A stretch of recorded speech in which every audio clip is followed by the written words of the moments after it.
Now dim, the lights maybe turn on a fan for that soft background hum. And let's ease into tonight's journey together.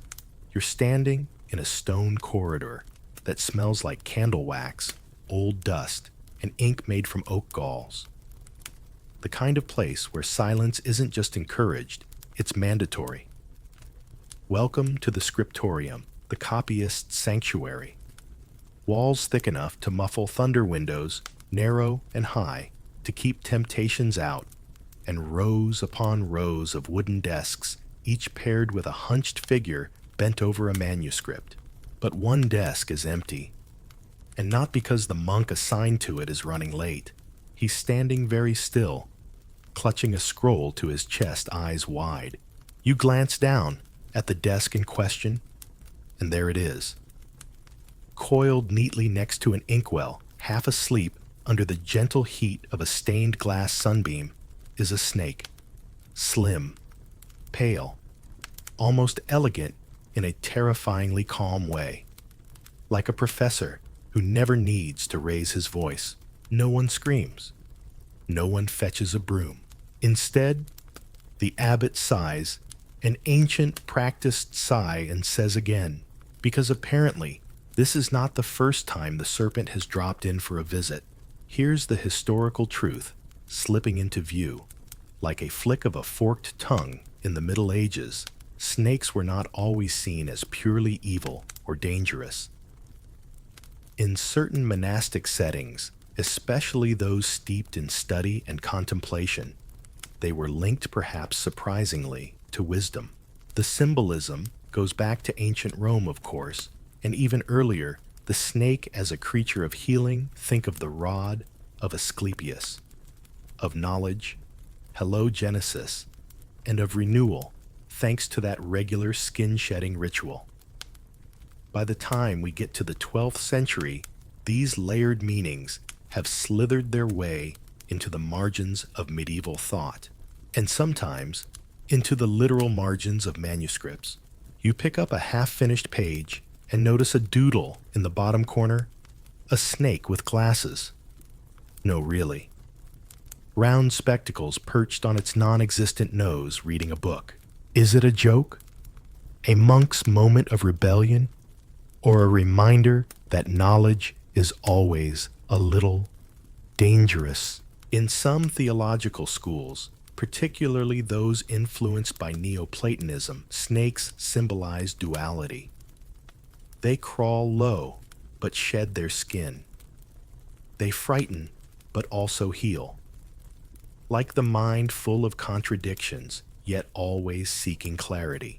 And the scholars, well, let's just say some of them liked the aesthetic.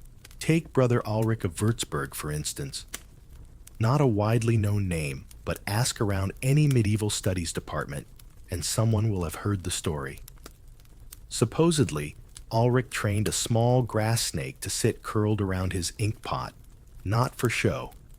He claimed the snake reminded him to write slowly, to choose words with precision, and to avoid the sin of intellectual pride. The snake, he said, was his humility made visible. Sure, some called him eccentric, others called him creepy, but his illuminated manuscripts were stunning and unusually free of smudges. Now, if you're wondering why no one just shooed the snake out with a stick, here's where it gets weirder. There's a preserved letter from a Benedictine monastery in Burgundy, dated around 1274, that mentions a serpens domesticus, a domestic snake. It lived behind the woodpile, occasionally curled up beside a sleeping scribe's feet, and was considered something of a mascot.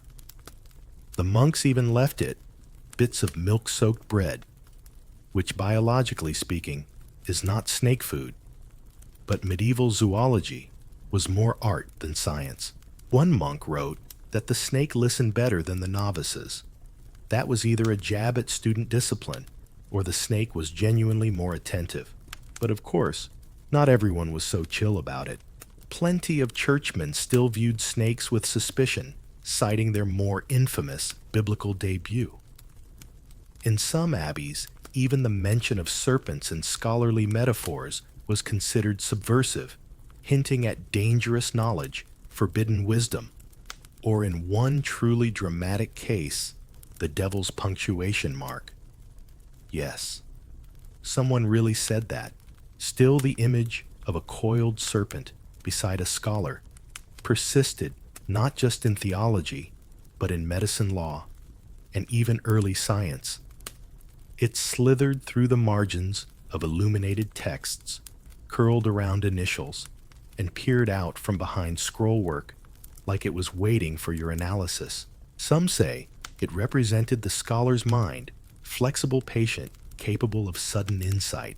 Others say it was just a convenient metaphor that looked cool when drawn in gold leaf.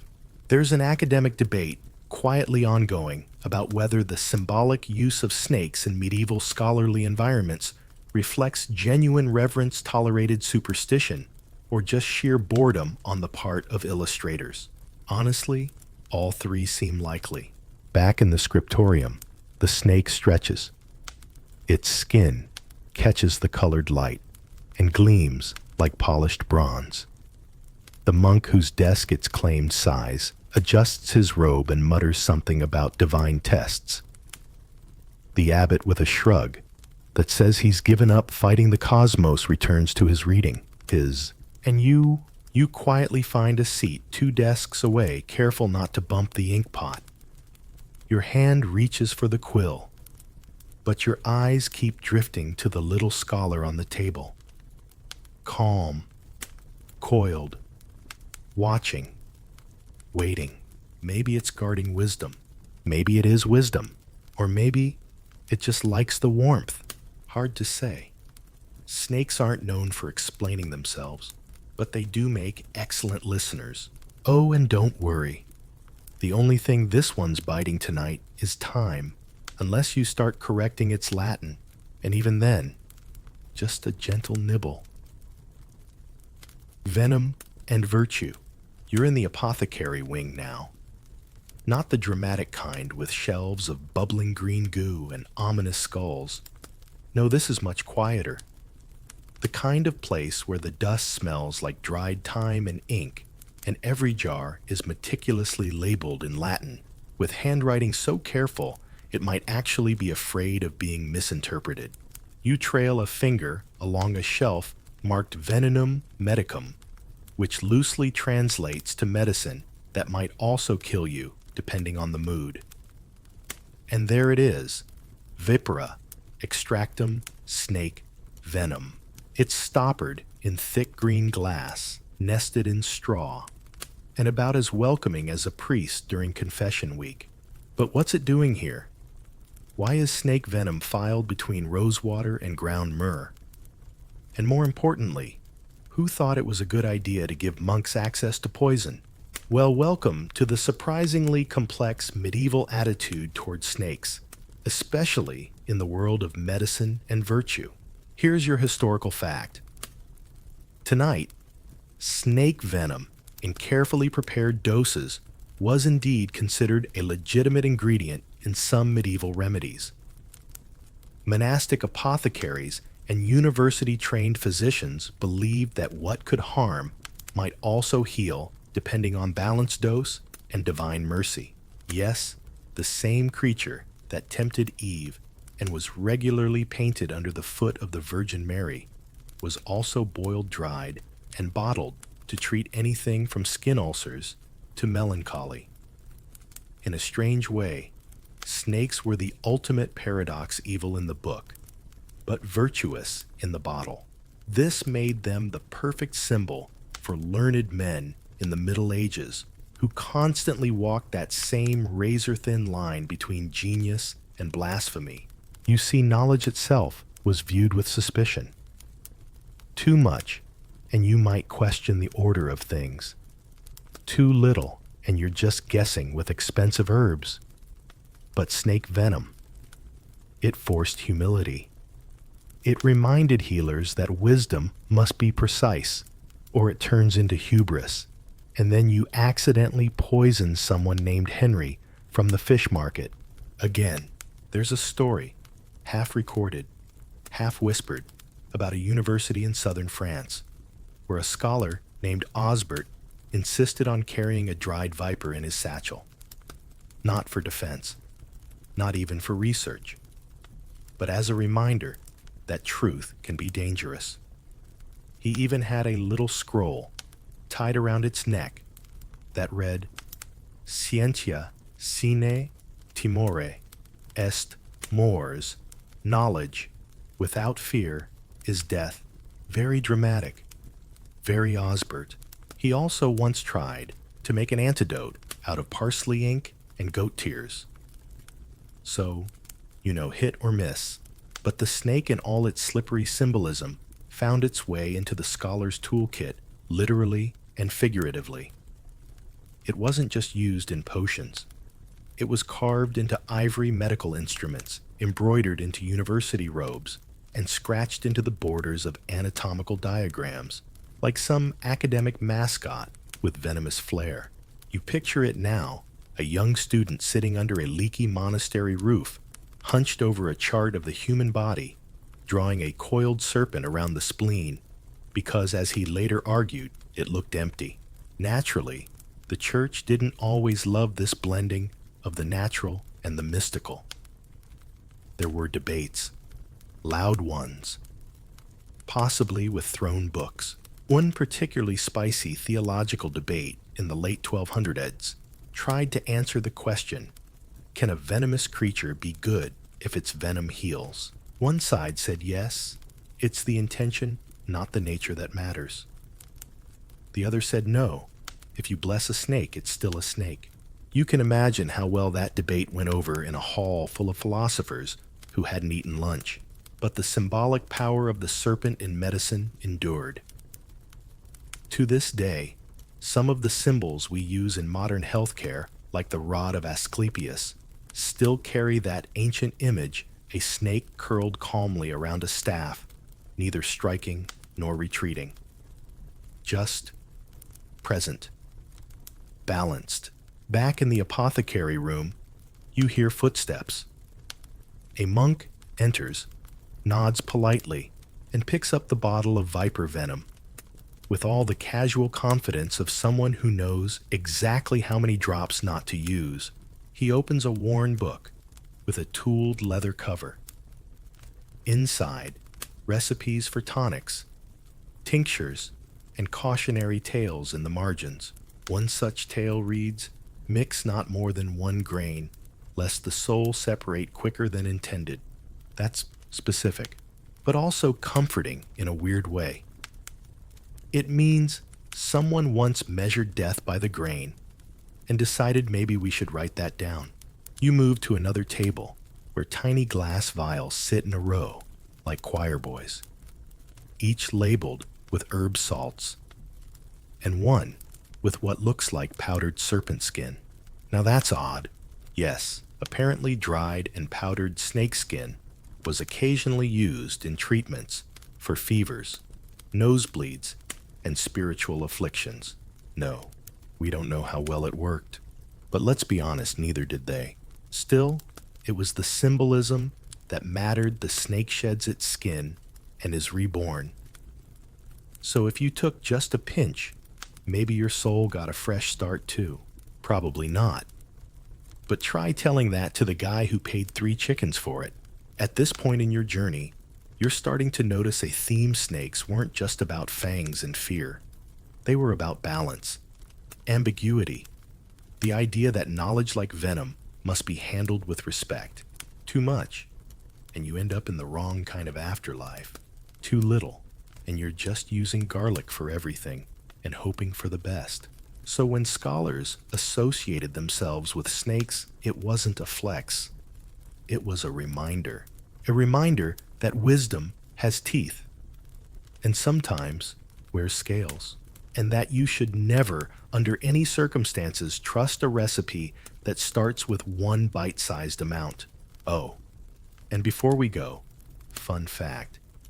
In some medieval bestiaries, snakes were said to go blind temporarily during their molting process. So they would seek out fennel to rub against their eyes and restore their sight. This led to a bizarre herbal tradition of planting fennel near universities. Why? Because if it's good enough for snakes, it's good enough for students pulling an all-nighter. Makes sense, especially if you've ever tried to read Latin in candlelight, or explain to your professor why your assignment is late because your pet snake ate the parchment. Coiled wisdom. You're in a chilly stone chamber now, the kind where wisdom hangs in the air, like incense or mildew depending on the season. The room isn't large, but it smells like it's been thinking for centuries.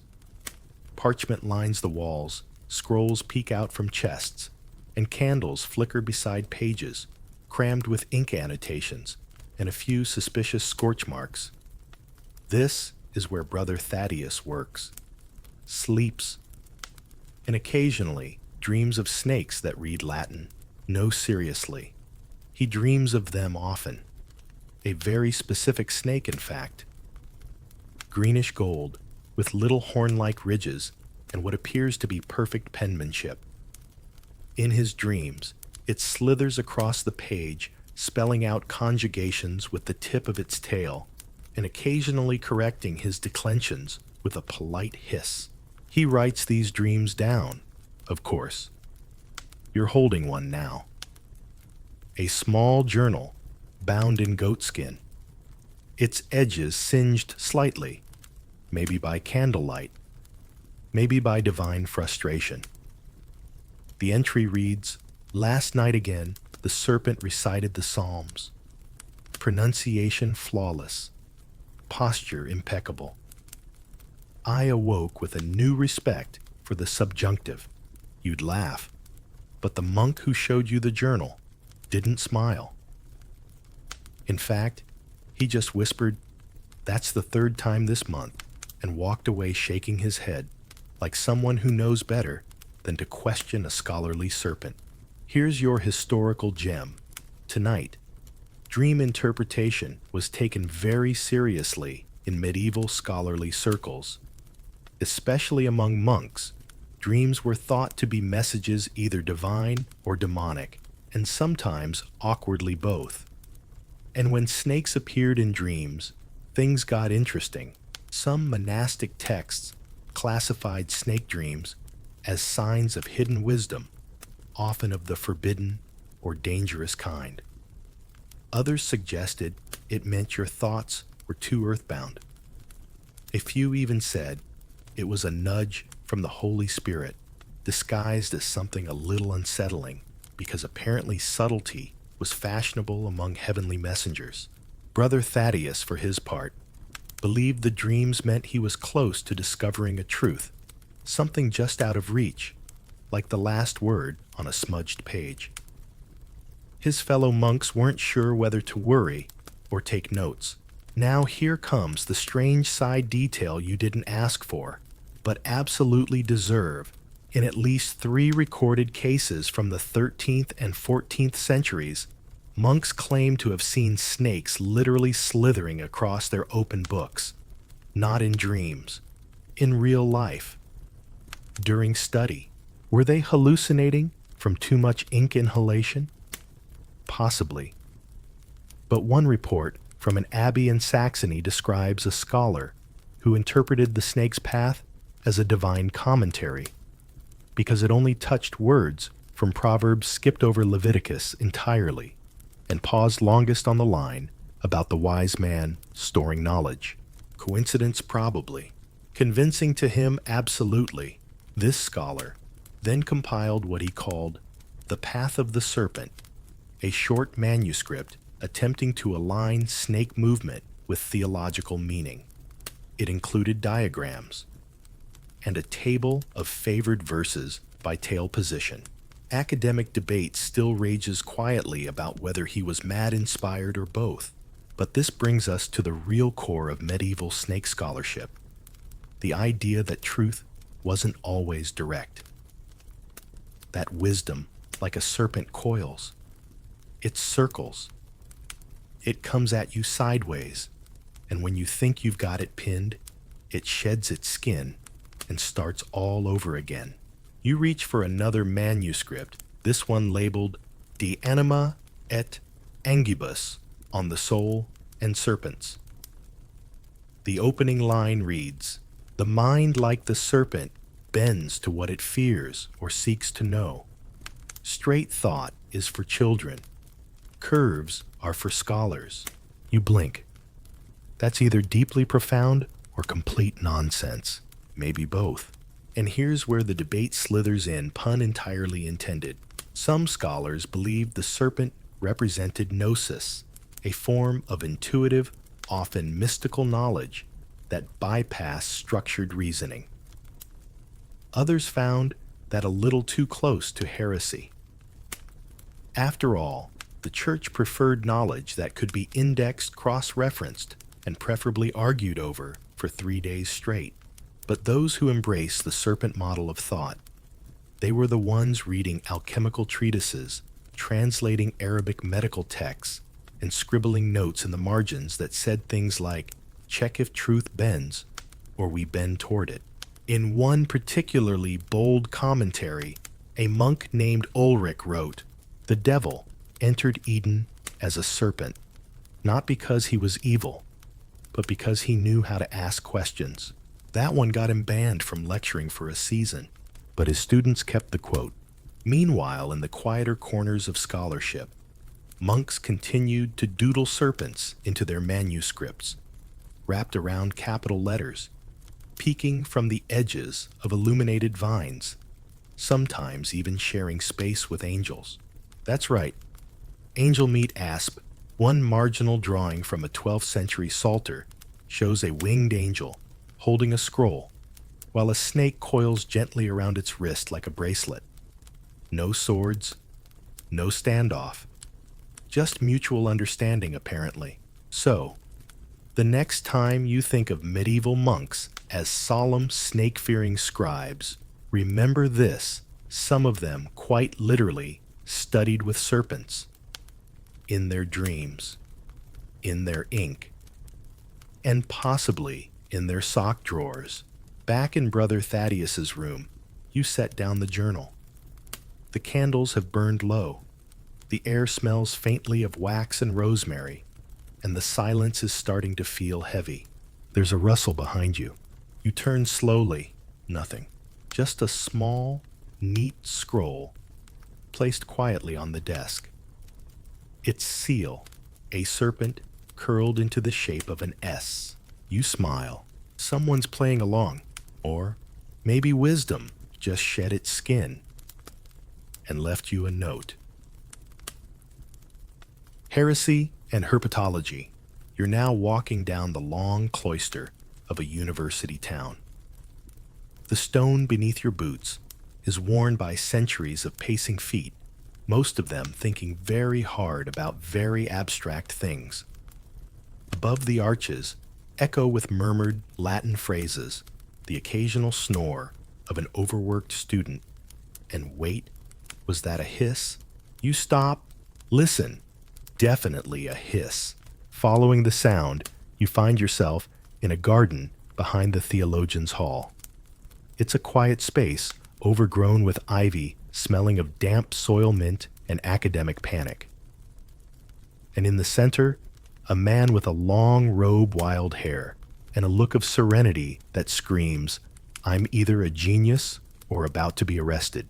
He's talking to a snake, not yelling, not casting it out, just calmly reading aloud from a thick, leather-bound book, while the snake, small, copper-colored, and clearly comfortable, rests on his sleeve like it owns the place. Meet Master Guillaume of Montpellier, professor of theology, amateur herpetologist, and professional trouble magnet. Here's the historical fact tonight. In several medieval university towns, scholars were accused of heresy, not for what they wrote, but for what they kept as pets. And yes, snakes were on the list of suspicious companions.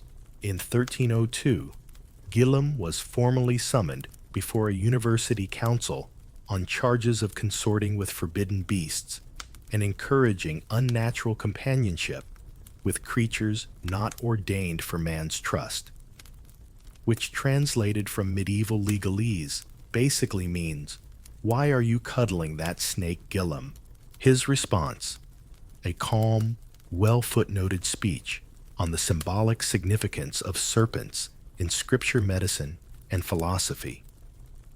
He quoted Aristotle, Pliny, and two obscure Greek texts the council hadn't read.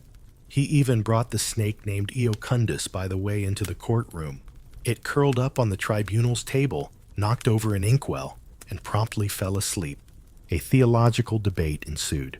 Some claimed Gillum's actions bordered on animism, that he assigned too much spiritual value to animals. Others suggested he was merely indulging in a metaphor made flesh. One monk dramatically declared, "Today he pets a snake. Tomorrow he speaks in tongues, not of this world." To which someone else whispered, "He already does. Have you read his essays?" The vote was split. Gillum was placed under scholarly observation, a polite form of exile with unlimited footnotes, and Iocundus was banished from campus grounds. So naturally, Gillum moved just outside the city and started a correspondence circle with like-minded thinkers who liked animals and hated committees. Among their letters, many of which survive, you'll find heated discussions on snake behavior, dreams, resurrection, and the possibly symbolic meaning of a snake shedding its skin while you're writing a sermon on repentance. There's even one rather dramatic note that reads, "I have seen in the serpent not temptation, but tenacity. It neither judges nor flatters. It simply knows." It's signed somewhat ominously, ex umbra with clarity. Academic goths, it seems, are timeless. But this isn't just about snakes as pets. It's about the edge, where curiosity meets doctrine. About how one man's admiration for a creature's composure became another man's gateway to excommunication. There's a deeper question winding beneath this tale, one scholars still wrestle with today. Where is the line between symbol and blasphemy?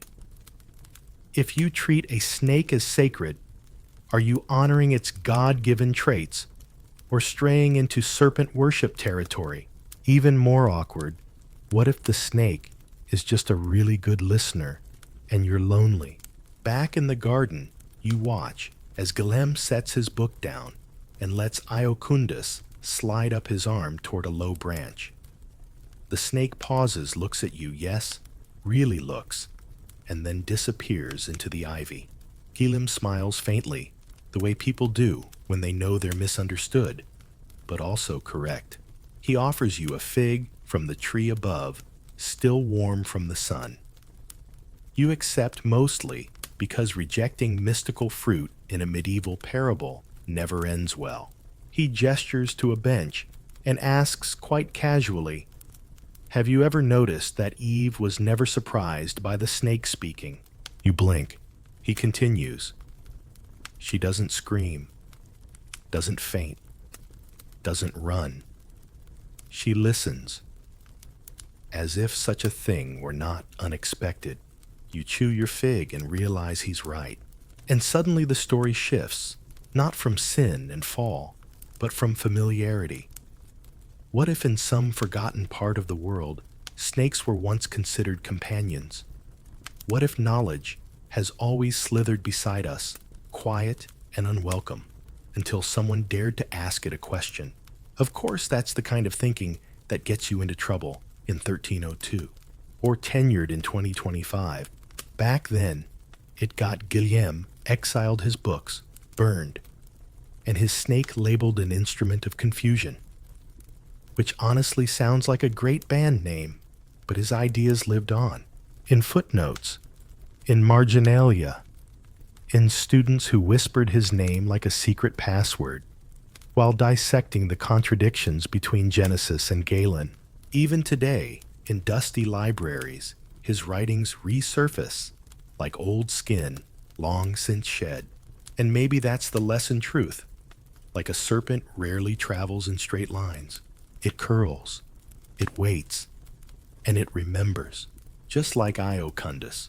Oh, and side note, there's a minor saint in the Apocrypha known as Saint Beatrix of the Silent Scale, said to have tamed serpents with psalms and once convinced a snake to leave a sinner's shoe. Not recognized officially, but her shrine gets fresh figs every Wednesday. You can't make this stuff up, and thankfully, you don't have to. Medieval history already did it for you. The Alchemist's Companion. You're crouched beside a wooden workbench that smells like sulfur rosemary, and the distinct scent of this probably shouldn't be on fire.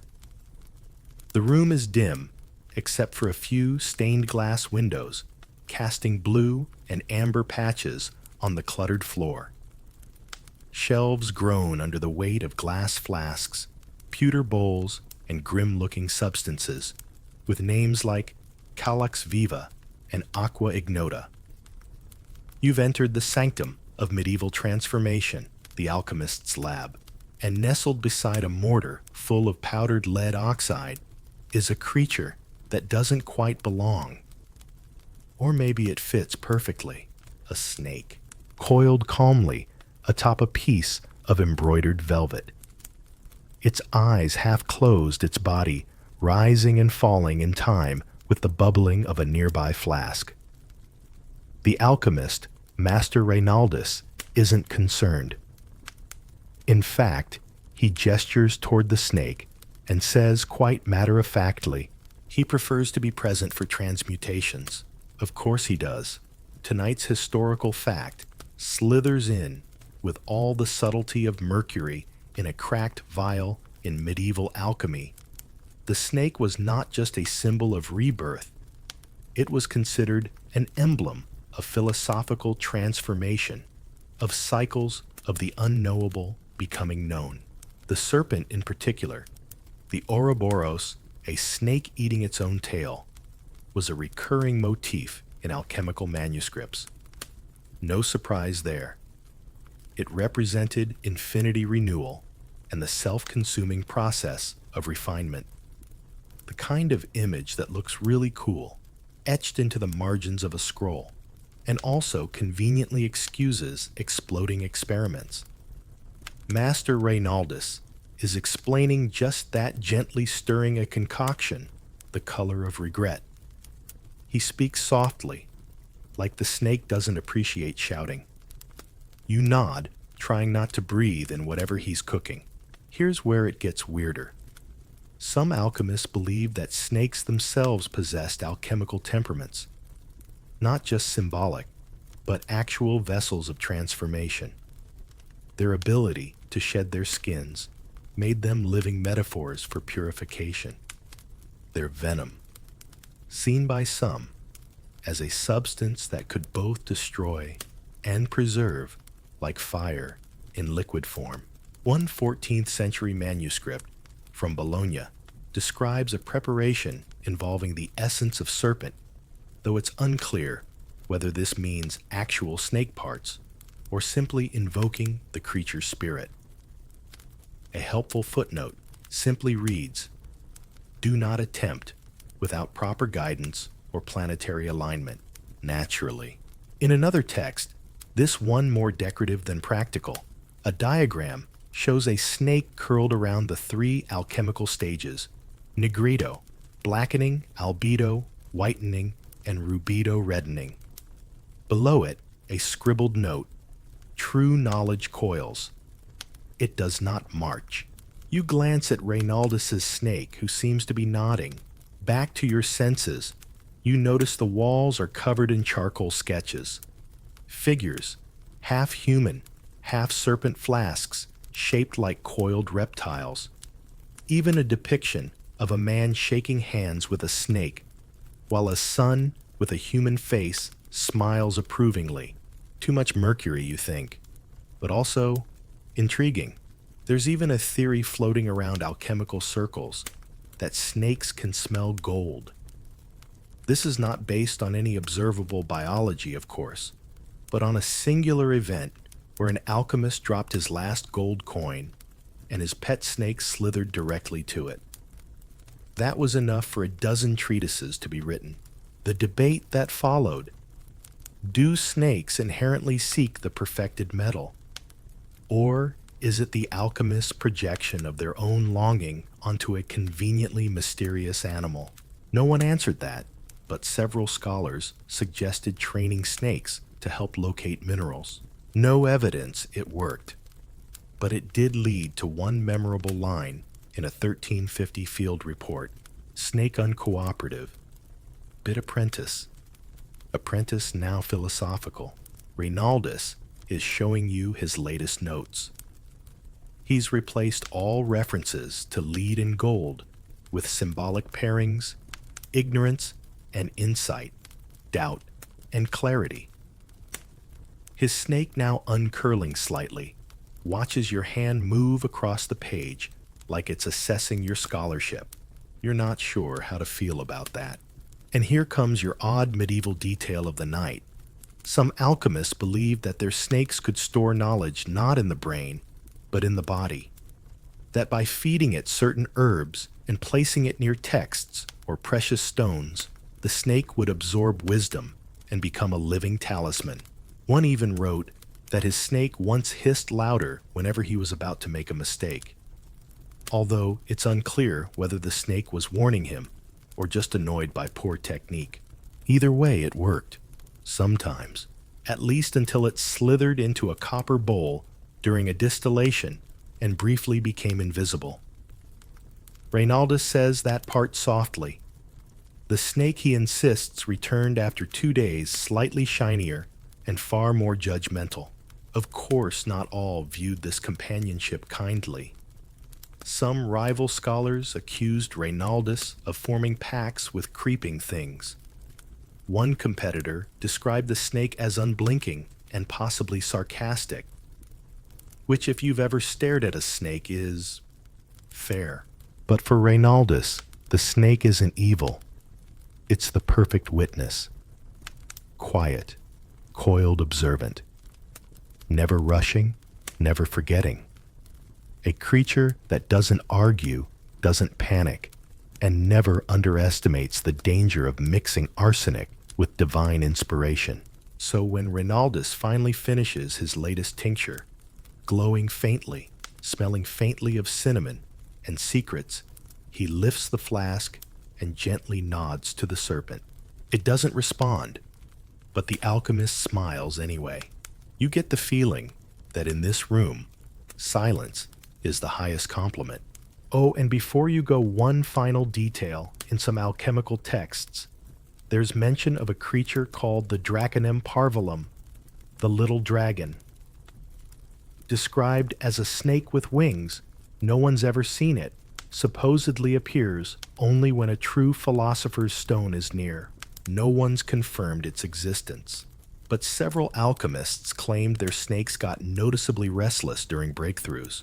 So if your snake starts pacing, you might be close. Or you might have dropped cinnamon into the mercury again. Either way, take notes. And maybe let the snake double-check your math. Scales in the margins. You're sitting in the back of a cold stone library, the kind that doesn't believe in cushions, or comfort surrounded by the quiet crackle of candlelight and the soft shuffle of vellum turning very slowly. It smells like dust beeswax and the ancient indecision of 1,000 monks deciding whether to spell philosophia with a PH or just give up entirely. You're looking through a manuscript that hasn't been opened in a century, and you know that because a spider just looked at you like you interrupted its doctoral thesis. As you flip to a new folio, something catches your eye in the margin. A snake. Not a real one this time, though. At this point, who knows? This one is drawn, inked in brown, so faded it almost blends into the parchment, but detailed. Its scales are cross-hatched carefully. Its eyes unusually expressive. It's coiled in the shape of an ampersand. Its tongue flicked toward a Latin sentence that reads, "Sapientia non timet," Angwem wisdom does not fear the serpent. You tilt your head. Was this a doodle a secret symbol? Or just a bored scribe with a flair for reptilian commentary? Tonight's historical fact: in illuminated manuscripts of the medieval period, snakes were a surprisingly common figure in marginalia, not just as biblical villains, but as symbols of wisdom, medicine protection, and occasionally passive-aggressive editorial notes. You start flipping through more pages. Snakes are everywhere. Some coil around capital letters. Others peek out from flower borders. One is wearing what looks suspiciously like a tiny scholar's cap. You don't know whether to laugh or take notes. You do both. Marginalia. Those delightful drawings and doodles in the margins of medieval books were often more than just decoration. Scribes used them to comment, question, or even gently mock the text they were copying. And the serpent was the perfect symbol for this kind of quiet rebellion. It could represent danger or knowledge, divine punishment, or hidden truth. And let's be honest, it was just really fun to draw. In some manuscripts, snakes appear next to controversial passages, especially ones involving knowledge creation or temptation. Their presence could be an editorial nudge, a symbol of caution, or just the medieval equivalent of, "Are you sure about this?" There's even a theory that some scribes use snakes as a visual stand-in for disagreement. One Parisian psalter has a snake curled in a loop beside a passage about obeying the bishop. The snake's expression, somewhere between skeptical and smug. You can almost hear it whispering, "Sure yon." But here's where things get even stranger. Some scholars have found patterns, repeated serpent images in unrelated manuscripts, always placed near similar themes: hidden wisdom, female saints, disputed theology.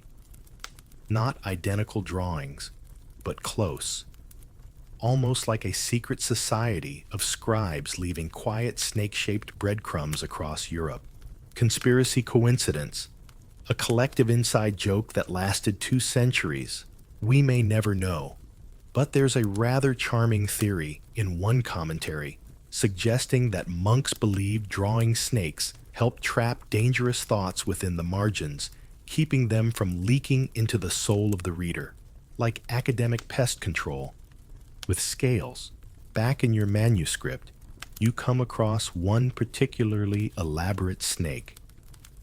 Its body is looped through the holes of an illuminated O, its head resting on a scroll labeled Caveat Lector, let the reader beware. What exactly the reader should beware of is unclear, but the snake looks deeply judgmental. Another snake further in the manuscript is coiled next to a poem about divine mystery, with its tail pointing toward the word inexplicabilis. Underneath is a tiny, nearly invisible note. Even I don't get this part. You're starting to suspect the scribes had more fun than anyone gave them credit for. And here's your quirky medieval side note of the night in some scriptoria. Apprentice scribes were encouraged to practice their pen strokes by drawing serpents. Their curves and coils made excellent calligraphy drills. Over time, these practice doodles occasionally accidentally made their way into final drafts, which might explain why a copy of St. Augustine's Confessions ends with a snake chasing its tail around the colophon. But not all serpent scribbles were innocent. In one infamous manuscript from Bruges, a scribe was reprimanded for drawing a snake biting a monk's robe in the margin beside a passage on obedience. The bishop declared it a subversive worm of insolence.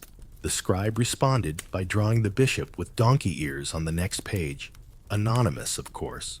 And yet, despite the occasional mischief, the serpent in the margins persisted. It slithered through centuries of scholarship, sometimes warning, sometimes whispering, sometimes just watching. Like a quiet reminder that wisdom isn't always neat, that knowledge has fangs, and questions have tails. You set the manuscript down gently. The candle's almost gone. The shadows on the walls look like old ideas stretching their legs. And that little inked snake beside Sapientia non timet anguim seems to wink at you. You wink back. Just as you rise to leave, something slides from between the last pages. A slip of vellum creased and forgotten.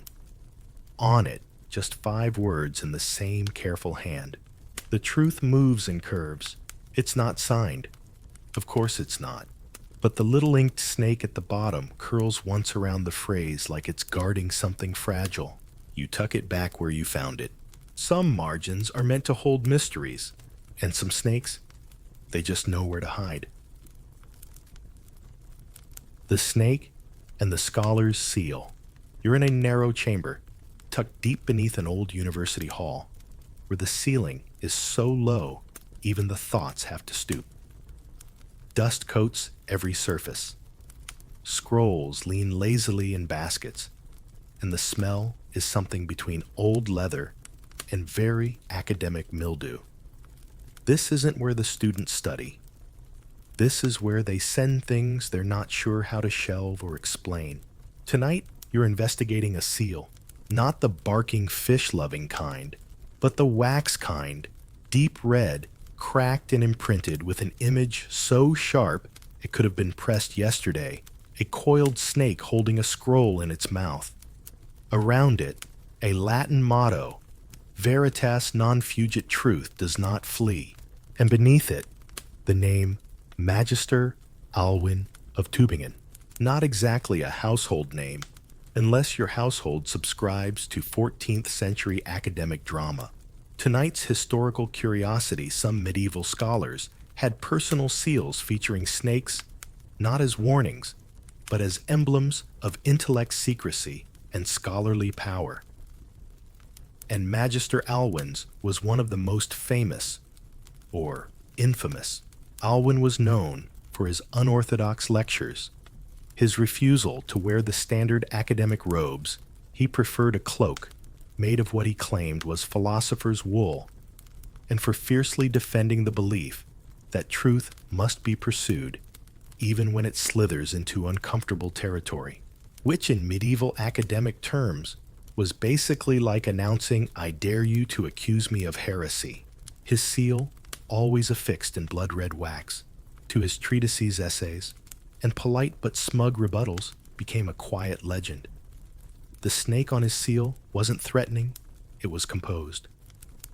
Its eye looked straight at you, as if to say, yes, I'm guarding the truth. And yes, I will bite if you misquote Aristotle. Now this wouldn't be remarkable. Lots of scholars had fancy seals, but Alwyn was the first to be officially cited by a university tribunal for having a seal that encouraged philosophical disobedience. You heard that right. They called his snake intellectually impertinent. Alwyn's response: a 68-page defense of snake symbolism in biblical Greek, Roman, and Arabic scholarship, complete with footnotes, illuminated diagrams, and a final line that simply read, "If wisdom is to be feared, let us all walk barefoot." What that means, no one is entirely sure, but it was widely agreed to be an insult, possibly. Alwyn's use of the snake as a seal wasn't just aesthetic, it was strategic. His students began to mimic it, secretly at first, then more openly. Letters were signed with little serpent drawings, academic papers carried sketches in the margins, and one particularly daring pupil had a ring made with a coiled snake beneath a sapphire eye. It lasted a week before the rector confiscated it and declared it a vessel of smugness. But Alwyn's influence wasn't easily erased. He believed that the snake was the ideal scholar, quiet, observant, ready to shed its old ways when better knowledge came along. He once wrote, "The owl sees in darkness, The fox runs in circles. The snake waits, then strikes with clarity, chilling, but also kind of inspiring. Of course, his critics weren't quiet. One rival scholar, a master Berthold, wrote a rebuttal titled On the Danger of Scaled Reason. In it, he accused Alwyn of charming his students with rhetorical venom and warned that a generation of serpent followers might lead to epistemological collapse. Alwyn replied by sending him a dead snake in a velvet box. Not poison, just symbolic. To this day, no one knows where Alwyn got the snake, or the box, or the velvet. But the point was made, and here comes the academic debate of the evening. Was Alwyn's seal a defense of dangerous wisdom, or a deliberate act of scholarly rebellion? Some argue that his seal represented his belief in truth's elusiveness, that like the serpent, it slips through hands, circles back, and must be pursued with care. Others believe it was a cheeky jab at the rigidity of institutional learning. Why follow the straight path when the curve leads you further? And some just think he liked snakes, which honestly is fine too. Back in the archives, you hold the cracked seal up to the candlelight. The snake's details are astonishing. Even the tiny scales were carved with care. You turn it over and notice something carved on the underside, just one word, sileo. I am silent. Typical Alwyn, always poetic, occasionally infuriating. The seal preserved and filed under disputed personal effects hasn't been used in centuries, but its presence still whispers through the shelves, through the dusty corridors, through the endless footnotes in commentaries on commentaries. And maybe that's the point. A seal is meant to mark something as true, final, resolved. But a snake-shaped seal, that suggests truth is still moving, still changing, still wrapping itself around new questions, new discoveries, new dreams. You place the seal back in its velvet-lined box, not because it's dangerous, but because it's still thinking. Oh, and before you go, a side detail worth your sleep-deprived attention. A student once tried to copy Alwyn's seal for a prank. The wax melted too hot, dripped onto his thesis, and shaped itself accidentally into something that looked like a dragon with glasses. The student kept it anyway, got top marks. The examiners said at least he tried something original. See, even serpents appreciate effort. Speaking in forked tongues. You're standing in the back of a university lecture hall that smells like ink chalk dust and a faint lingering whiff of roasted turnips. The professor apparently insists on lunching during lectures, and no one dares question it. The room is wide circular, with tiered stone benches worn smooth by centuries of academic squirming.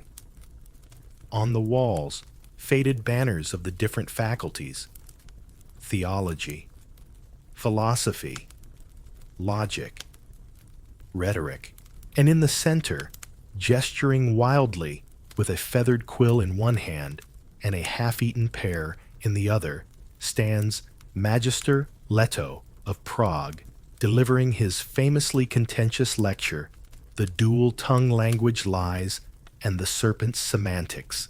It's about to get slippery. Here's your historical fact for tonight. During the later Middle Ages, language itself, especially ambiguous, layered, or double-meaning speech, was often associated with serpents, both metaphorically and literally. The phrase speaking in forked tongues has roots older than many assume, but in medieval thought, it tied directly into fears about lies, duality, and somewhat unfairly rhetoricians. Leto leans dramatically over his lectern, now eyes gleaming. To speak with two meanings is to speak with two tongues, he declares. And what creature has such a gift? The serpent. A student in the front row gulps. The one next to him has clearly dozed off into his sleeve. Leto, undeterred, continues. Yet is it deception or dexterity? Sin or sophistication? Might the serpent simply be better at language than we are? The hall goes quiet. Somewhere in the rafters, a pigeon coos as if to say bold. Here's the academic tension in play. Scholars were deeply conflicted about eloquence. Language was a divine tool. After all, God spoke the world into being. But it was also the serpent's weapon in Eden. The snake didn't bite Eve. It talked. It reasoned. It asked a question. And medieval thinkers, well, they loved questions, but they also feared the slipperiness that came with them. To many, the serpent became the perfect symbol for rhetorical danger.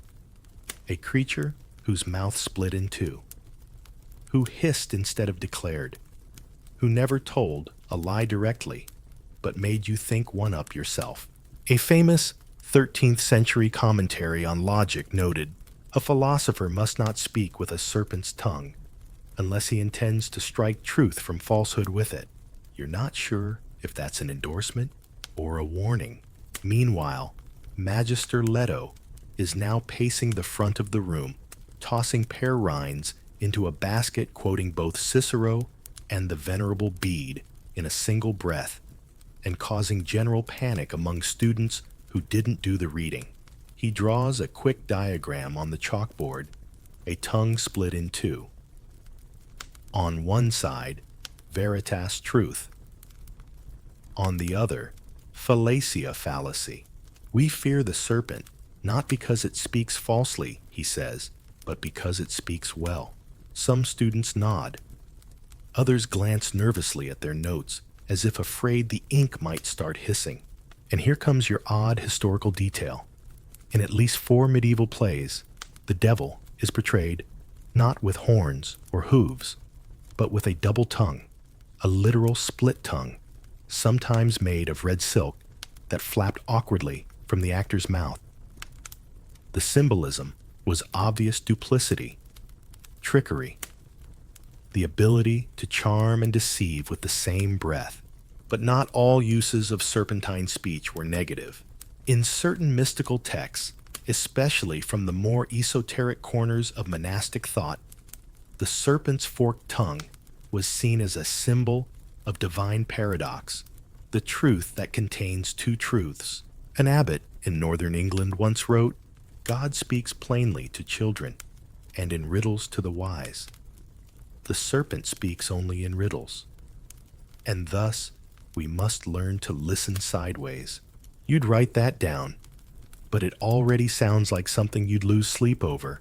Back in the lecture hall, a brave student raises his hand and asks whether this means we should embrace ambiguity in our search for truth. Leto beams.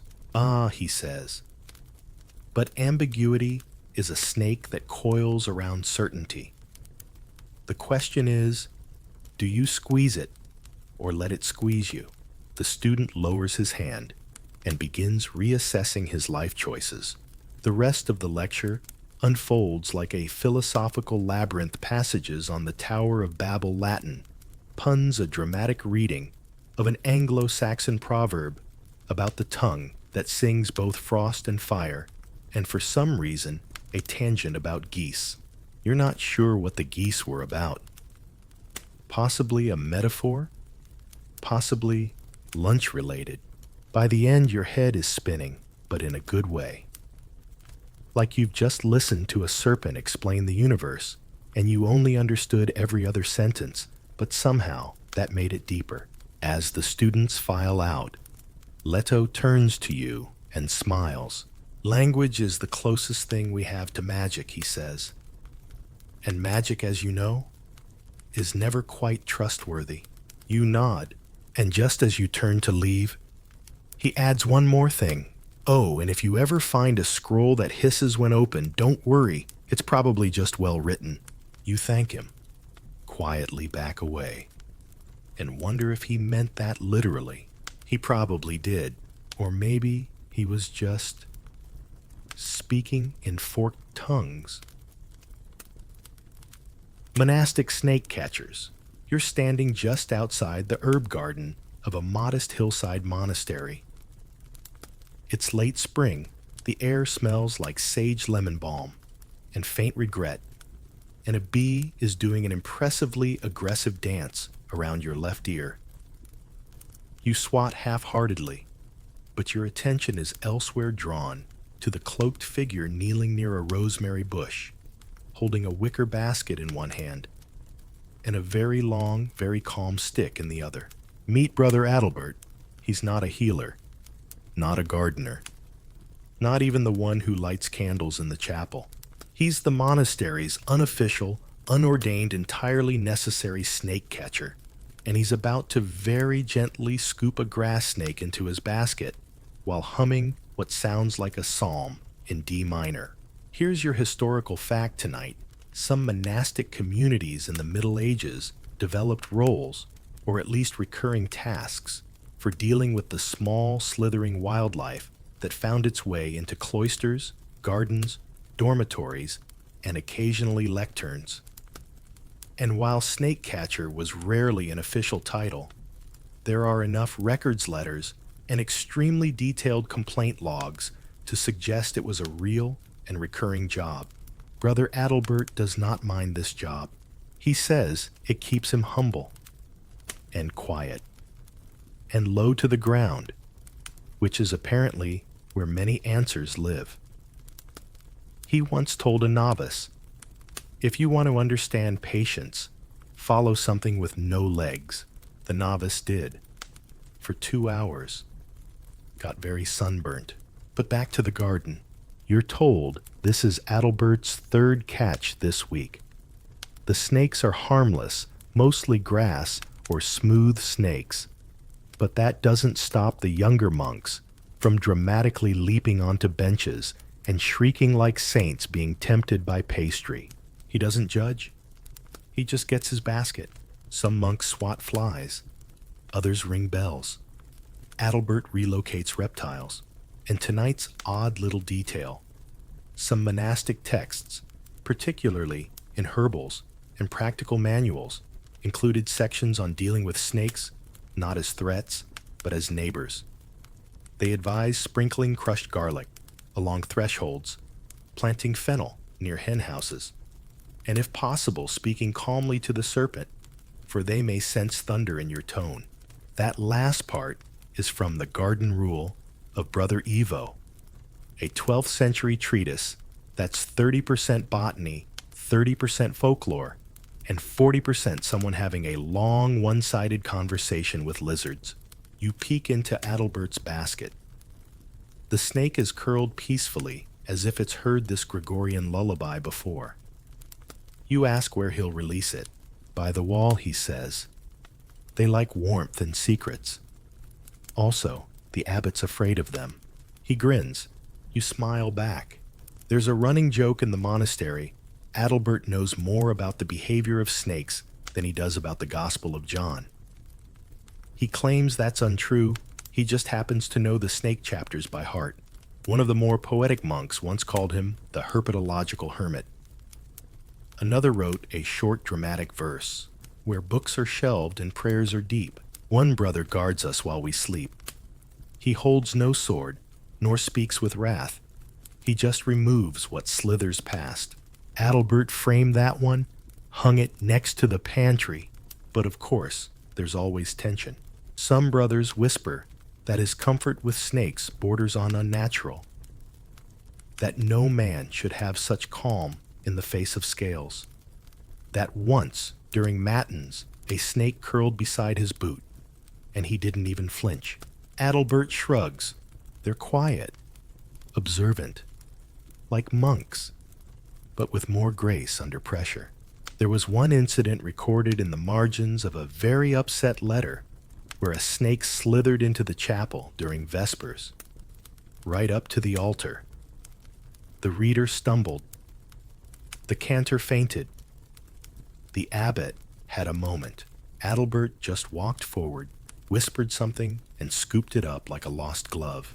No one asked what he said. No one wanted to know. And here's your little academic debate for the evening. Was this kind of snake interaction merely practical, or a sign of deeper spiritual symbolism? Some scholars argue that the monastic relationship with creatures, especially lowly ones like snakes, mice, and beetles, reflected a theology of humility. That by lowering oneself to handle creatures of the ground, monks demonstrated an imitation of Christ's descent into humility. Others say it was simply about not wanting to wake up with something cold in your sock. Both explanations feel equally medieval. As the sun sets over the garden, Adalbert carefully releases the snake near a mossy stone wall, watches it vanish into the evening like a ribbon of shadow, and murmurs, "May you find warmth and avoid friars with bad aim." You glance down. A different snake, tiny like a shoelace, with opinions, is now curled around the toe of your boot.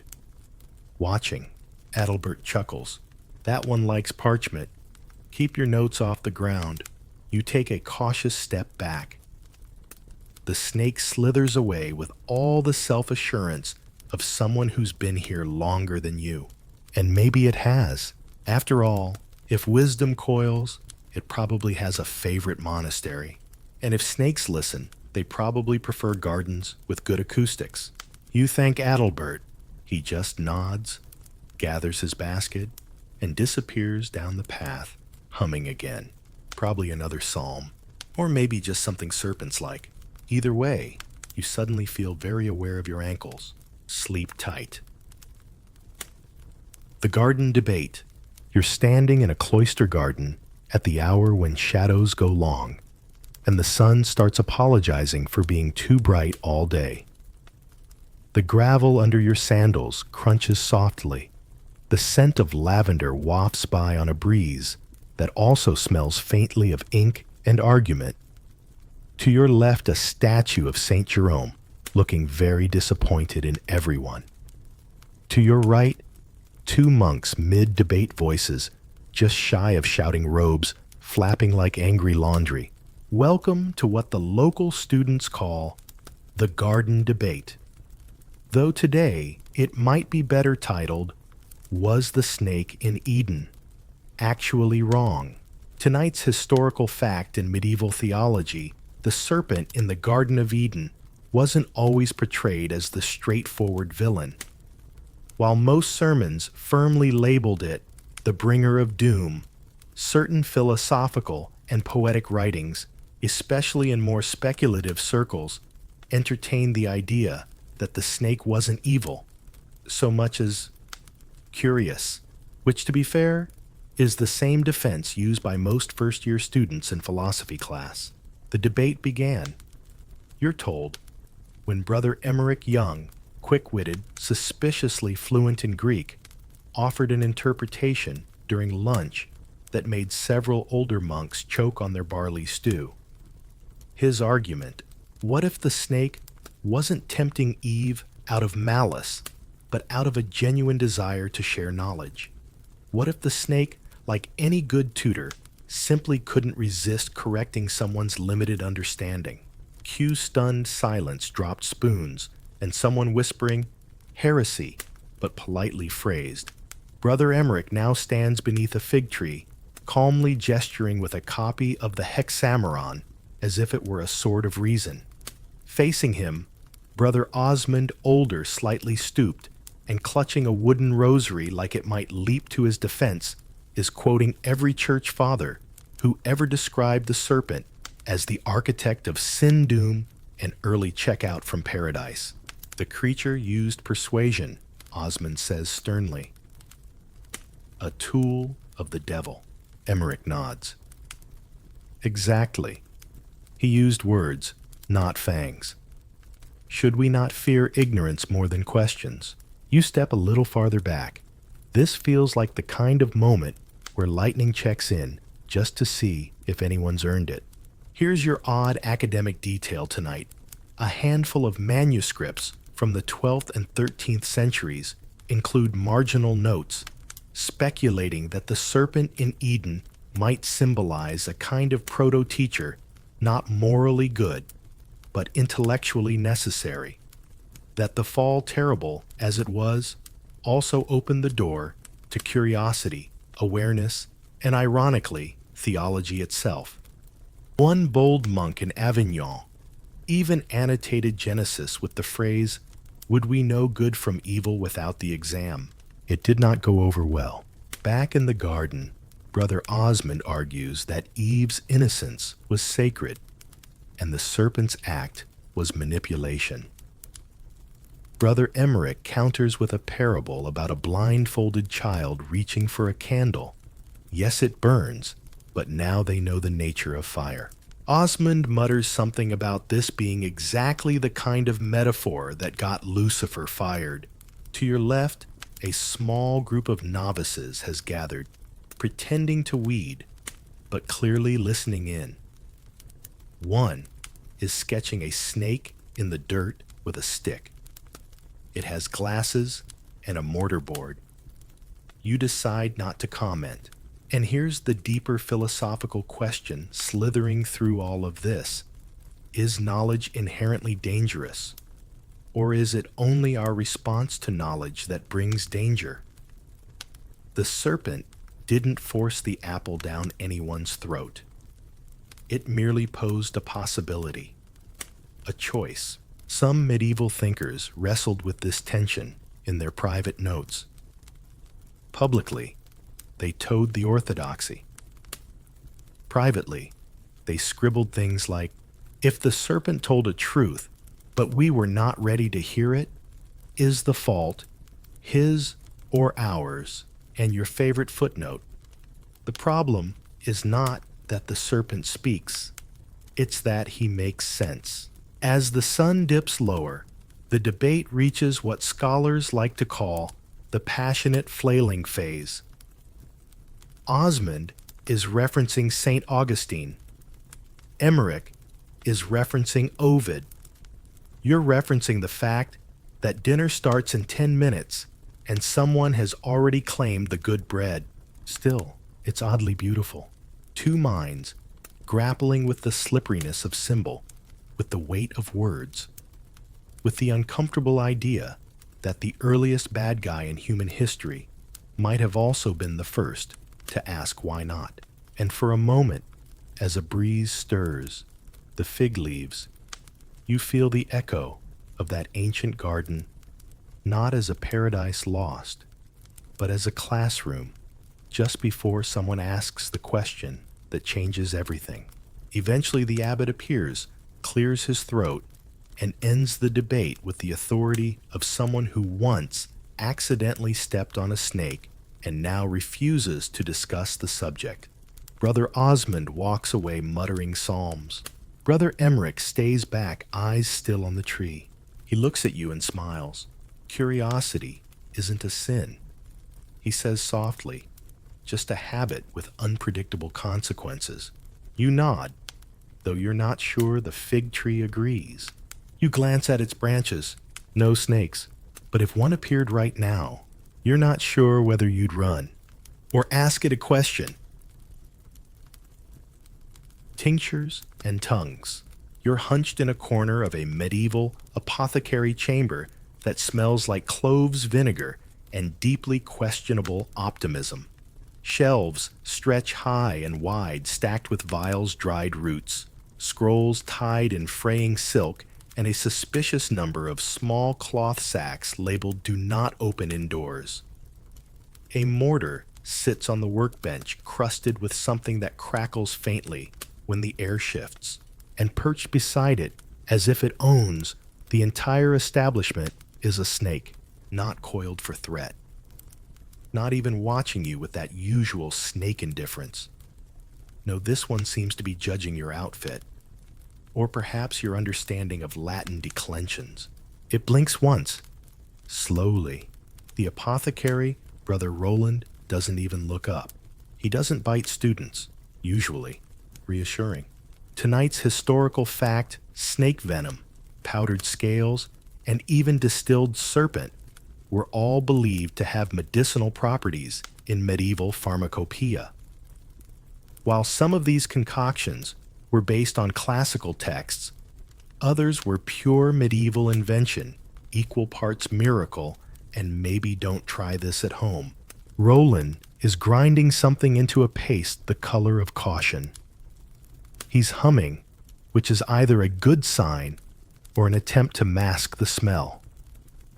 He glances at the snake nods respectfully and adds 2 drops of amber liquid from a bottle labeled lingua anguis. You ask what that means. Serpent tongue, he says cheerfully. Metaphorical, mostly. There's a long pause. Then it's from a text we mostly believe now was satire. But it worked once. Maybe. You stare at the vial. The liquid inside shimmers faintly, like it knows something. Turns out, there was a long-standing belief passed down through Greco-Roman texts and enthusiastically misinterpreted by medieval herbalists that parts of the snake, especially the tongue, contained concentrated medicinal power. Why the tongue? Because of speech. Because of duality.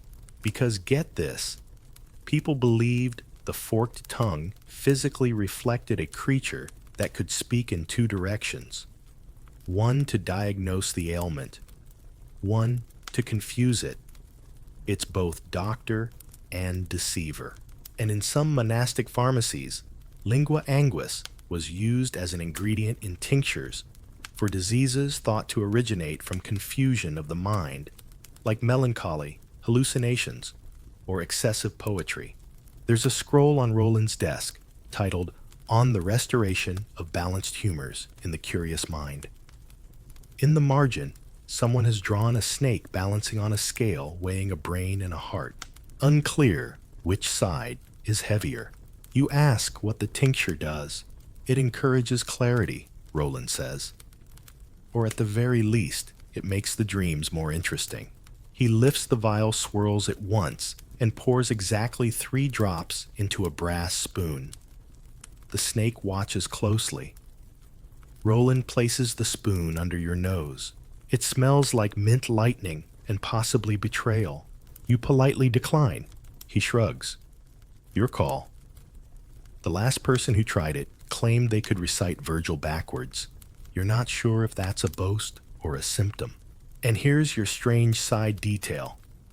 One medieval physician claimed to have cured linguistic madness, a condition where a patient spoke only in rhymes, by rubbing a snake's tongue along the roof of their mouth. This was recorded in an apothecary's manual, alongside a footnote that reads, "It worked once. May not be scalable." The manual is now stored in the unreliable but interesting section of the monastic library. You flip through another set of documents, recipes mostly. One for a dream tonic, one for courage, one for softening the stubborn soul. All contain a common element: dried serpent scale, powdered of course, taken in small pinches, mixed with honey and warmed wine. They're not meant to cure the body. They're meant to awaken the tongue. The belief was that snake-based concoctions could loosen the tongue of the wise, help them speak more clearly, argue more persuasively, see through deception. One 14th century text goes so far as to say, "The serpent's tongue may teach us the truth behind the truth if we survive the first interpretation." Very comforting. Back in the apothecary, the snake is now moving slowly, gliding along a shelf of dried herbs. Roland watches it like a colleague on break. He chooses where the tinctures sit, he explains. When he curls beside a jar, we mark it as potent. When he avoids it, we reconsider the dosage. You raise a brow. He raises one back. Listen, medicine is part science, part instinct, part snake whispering. Don't judge. And honestly, it's hard to argue. The snake slithers with such purpose, such poise. If you were a fever, or a poorly written poem, you'd be intimidated. You thank Roland for the demonstration any time he says, "Just don't tell the bishop we're using reptiles to calibrate elixirs." Again, as you leave, the snake dips its head slightly in what feels like a farewell. You nod back, respectfully, and whisper to yourself, "Truth does not always speak in straight lines. Sometimes it hisses, then you sneeze." Apparently, snake dust is not hypoallergenic. Scrolls and serpents. You're standing in a vaulted archive where the temperature never seems to change, and the air feels like it's been politely holding its breath for 300 years. Around you, shelves sag gently under the weight of scrolls wrapped in linen, stacked like sleepy caterpillars. Candlelight dances across bronze clasps, wax seals, and labels written in a Latin so faded it now qualifies as interpretive dance. You're here looking for a charter involving land. But what you find instead, of course, is a scroll, tied not with ribbon, but with a length of carefully preserved snakeskin. You stare at it. It stares back, figuratively. The archivist sees you hesitate and grins. "That one's special," she whispers. "We don't open it unless the moon is new, or the question is truly impossible." Naturally, you immediately want to open it. Tonight's historical fact: some medieval scrolls, especially those of legal or mystical importance, were bound or marked with snakeskin, not for decoration, but as a symbol of protection and layered meaning. And in rare cases, the serpentine motif wasn't just on the outside, it slithered into the very content. You gently untie the skin, which crackles like dry leaves in winter, and slowly unfurl the scroll. The parchment smells faintly of vinegar and ink, and something else, possibly regret. The opening lines are standard enough, a legal agreement between two monasteries over who gets the fish from a shared riverbank. But the margins, oh, the margins are alive. Coiling up the left side is an illuminated serpent, delicately inked in gold and faded green, its tongue flicking toward the signature line as if testing the honesty of those who wrote it. Along its body, instead of scales, are Latin phrases, microscript, so small you squint to read. They're not part of the main text. They're commentary. One reads, "A man who owns the river owns the thirst." Another truth moves like water and coils when cornered. You glance at the archivist, who nods solemnly. We call it the serpent scroll. Don't ask how many people have tried to decode it. It's ongoing. And that's the odd little detail tonight. A few recorded scrolls from the 13th and 14th centuries featured what scholars call serpentine marginalia, long snake-like creatures whose bodies carried extra notes, poems, or theological warnings embedded directly into their forms. They weren't always obvious, and sometimes they were dismissed as artistic embellishment until someone noticed the snakes rhymed. In one case, a scroll detailing crop tax reform in Flanders included a snake whose tail curled around the word equitabilis fair and whose head hovered over dubium doubt. Was it political commentary? Satirical jab? Scribe with a sense of humor? Yes. The serpent in the margins became a symbol of scrutiny. It meant the text was watching itself, that there was more to read if you were willing to squint. Back to your scroll, you find further down a brief interjection, tiny coiled in the shape of a spiral. Do not trust a seal without scales. You assume this is metaphorical. Mostly, there's a theory argued over in dusty corners of academic conferences that these serpentine annotations were a form of encrypted dissent, that scribes used snakes to whisper truths their patrons couldn't hear.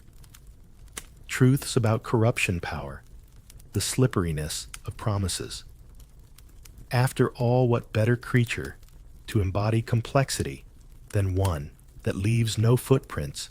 In one university archive in Bologna, a scroll of ecclesiastical rulings was found to contain 7 different snakes each, with a line of Latin verse stitched through its length. When combined, the verses formed a complete sonnet, the subject, knowledge, and how it prefers corners. Meanwhile, some monastic traditions believed that the serpent was the guardian of sacred words, not their corrupter. They argued that the snake in Eden wasn't preventing knowledge, but guarding the path to it, coiled at the threshold of understanding, like a sentry made of silence. There's even a small sect in Occitania, long since absorbed into broader doctrine, that claimed scrolls sealed with snake motifs could not lie. They may confuse, their founder wrote, but they do not deceive. Back in the archive, you roll the scroll gently shut and feel a subtle shift in the air, like the parchment satisfied or bored. Hard to tell. You retie the snakeskin. Carefully, respectfully, the archivist returns, holding a cup of something that smells like clove and ink. Found what you needed. Not really, but you found something you didn't expect. A snake made of words, and a scroll that hisses quietly in its sleep. You leave the chamber slowly, glancing back once. The shelves stand still. The candles flicker. And somewhere inside the quiet folds of parchment, 1,000 serpents lie waiting not to strike, but to suggest. Because some truths don't shout, they slither. And they wrap around you, word by word, until you realize they were never hiding, just waiting for someone to read between the coils. The cloistered reptile. You're in the quietest part of the monastery now. The cloisters wrap around a courtyard filled with time-worn stone benches and pigeons who clearly believe they own the place. A fountain burbles in the center, the water spilling lazily from the mouth of a carved lion who looks like he gave up roaring in the 1200s. You can hear the bell tower ticking somewhere in the distance, but even time seems to move with reverence here. This is where monks come to reflect, or nap, or in the case of one very peculiar brother, raise a reptile in near monastic silence for over a decade. Tonight's historical fact: there are recorded instances of monks in the Middle Ages keeping reptiles not as pets, but as spiritual analogs, creatures that symbolized patience, solitude, humility, and yes, occasionally snakes. Brother Theodoric, they say, kept his in a clay jar, not a large one, about the size of a chamber pot, glazed on the outside, unglazed within, and placed carefully on the windowsill of his chamber, which faced the north so as never to get direct sunlight. The snake, a small sand-colored thing with dark bands, never had a name. Naming it, Theodoric once wrote, would imply ownership, and he didn't own it. He merely hosted it, like a particularly mysterious guest who didn't eat much and never interrupted during scripture. They lived together in silence for 10 years. The snake never escaped, never bit, never hissed. It simply emerged each morning, curled up in a tight coil beside Theodoric's reading desk, and returned to its jar at dusk. Most of the monastery tried not to talk about it. Here's your peculiar side detail. Theodoric kept a daily record of the snake's position. He called it the hourly witness. If the snake uncoiled before noon, he wrote the day was to be spent in contemplation. If it remained hidden until vespers, he considered it a warning against pride. If it disappeared entirely, he fasted. There's a surviving folio of these records. They're surprisingly poetic. The serpent today lay in the shadow of my ink pot.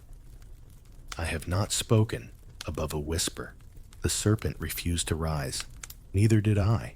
The serpent watched me while I wept. It blinked. I took it as a benediction.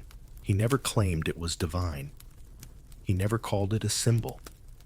But others did. Whispers began to circulate that the snake was a sign of wisdom, of prophecy, of something between monastic boredom and cosmic alignment. When the bishop came to visit, they hid the jar, and when the bishop left, Theodoric placed it back in the window, with all the solemnity of someone returning a relic to its altar. Some monks found it unsettling, others oddly comforting. A few tried to meditate beside it, but the snake seemed to ignore them. He likes silence, Theodoric once said, and low expectations. One summer, during a drought, the snake vanished for 3 days. Theodoric sat unmoving by the jar waiting. When it returned, he bathed it gently in cool water and wrote a full page on the humility of the unnoticed. He never preached, never published, but his presence, always quiet, always careful, left an impression. You can still see it in the tiny chapel window, where a small glass serpent, barely noticeable, curls in a corner of the stained glass behind St. Benedict. No one knows who added it. And here's your scholarly debate of the night. Was Theodoric's snake a tool for meditation, or just a coping mechanism in the face of extreme routine? Did he find in the serpent a model for the spiritual life, or did he simply admire a creature that asked nothing, offered nothing, and never once tried to be profound? Some argue that his records represent an early form of contemplative zoology, observing the natural world as a mirror to the soul. Others say he was just deeply, deeply introverted. Either way, his room remains untouched. The jar is still there. Empty now, of course, but still resting on the windowsill as if waiting. You sit beside it for a moment. The light slants across the stone floor, warm and golden. A breeze stirs the ivy outside, and in the silence, you almost hear something coil. Not a snake necessarily, just thought, looping gently, returning to itself.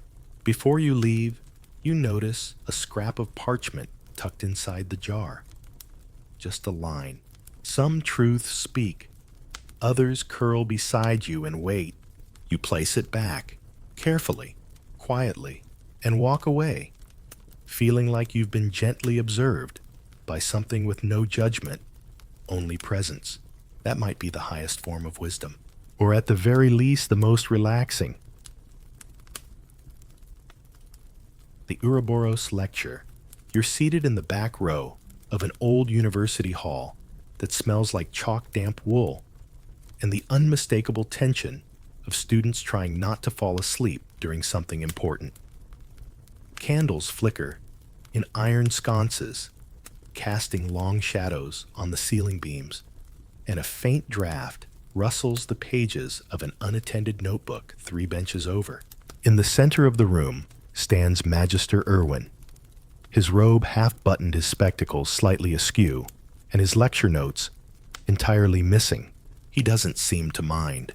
Tonight, he begins, we discuss the Ouroboros, the snake that eats itself, the symbol of eternity, of completion, of philosophical indigestion. A few students chuckle nervously. One reaches for a quill. Another mutters, here we go again. Because this isn't the first time Irwin has given the Ouroboros lecture, but every time it's different, coiled differently, just like the topic. Here's your historical fact. The Ouroboros, a snake consuming its own tail, was a powerful and enduring symbol. in medieval alchemy and theology. It represented eternal return, the unity of beginnings and endings, and the idea that wisdom often leads back to the place it started, but seen with new eyes.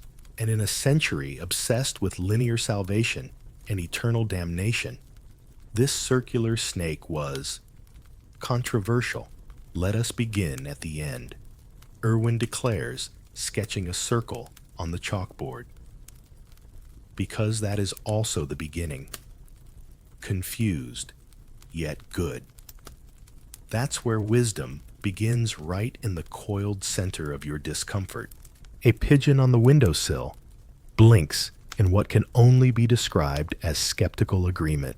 Irwin gestures to a tapestry pinned at the front of the room, faded fraying, but still vivid. A golden serpent loops around itself, biting its tail. Along its body, a sequence of symbols, sun, moon, book, chalice, skull, and at the very end, another sun. This, he says, is the medieval mind trying to draw the infinite. He explains how alchemists used the Ouroboros to express the idea of unity between opposites, life and death, creation and destruction, knowing and unknowing. For them, the snake was not just a symbol, it was an equation. Imagine, he says, that your journey toward truth takes you away from simplicity, through complexity, into chaos, and then gently back into simplicity again. The same, but deeper. A student yawns. Irwin throws a piece of chalk at him, gently, symbolically. He goes on to describe how the Ouroboros appeared in texts across cultures, from Egyptian magic scrolls to Greco-Roman treatises, and eventually into Christian allegory via the back door of monastic commentaries. One especially bold Benedictine commentary from 1283 wrote, "The Lord is Alpha and Omega.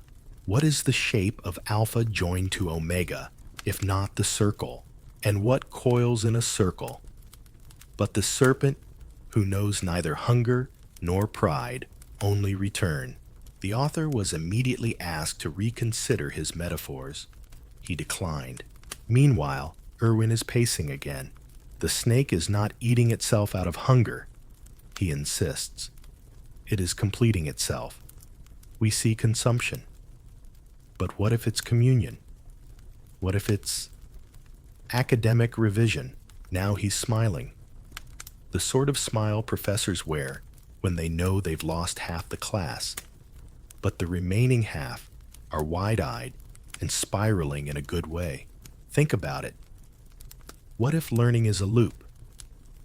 What if the more you study, the more you discover you're simply returning to the same basic questions, but with better vocabulary and slightly worse handwriting? He pauses dramatically, leans in. What if the goal was never the answer, but the return? You blink slowly. The person next to you murmurs, "That actually makes sense." You both sit a little straighter. Here's your peculiar side detail. A 14th century alchemical manuscript from Toulouse describes a ritual in which a ring is placed in the mouth of a carved wooden serpent, then hidden within a scroll.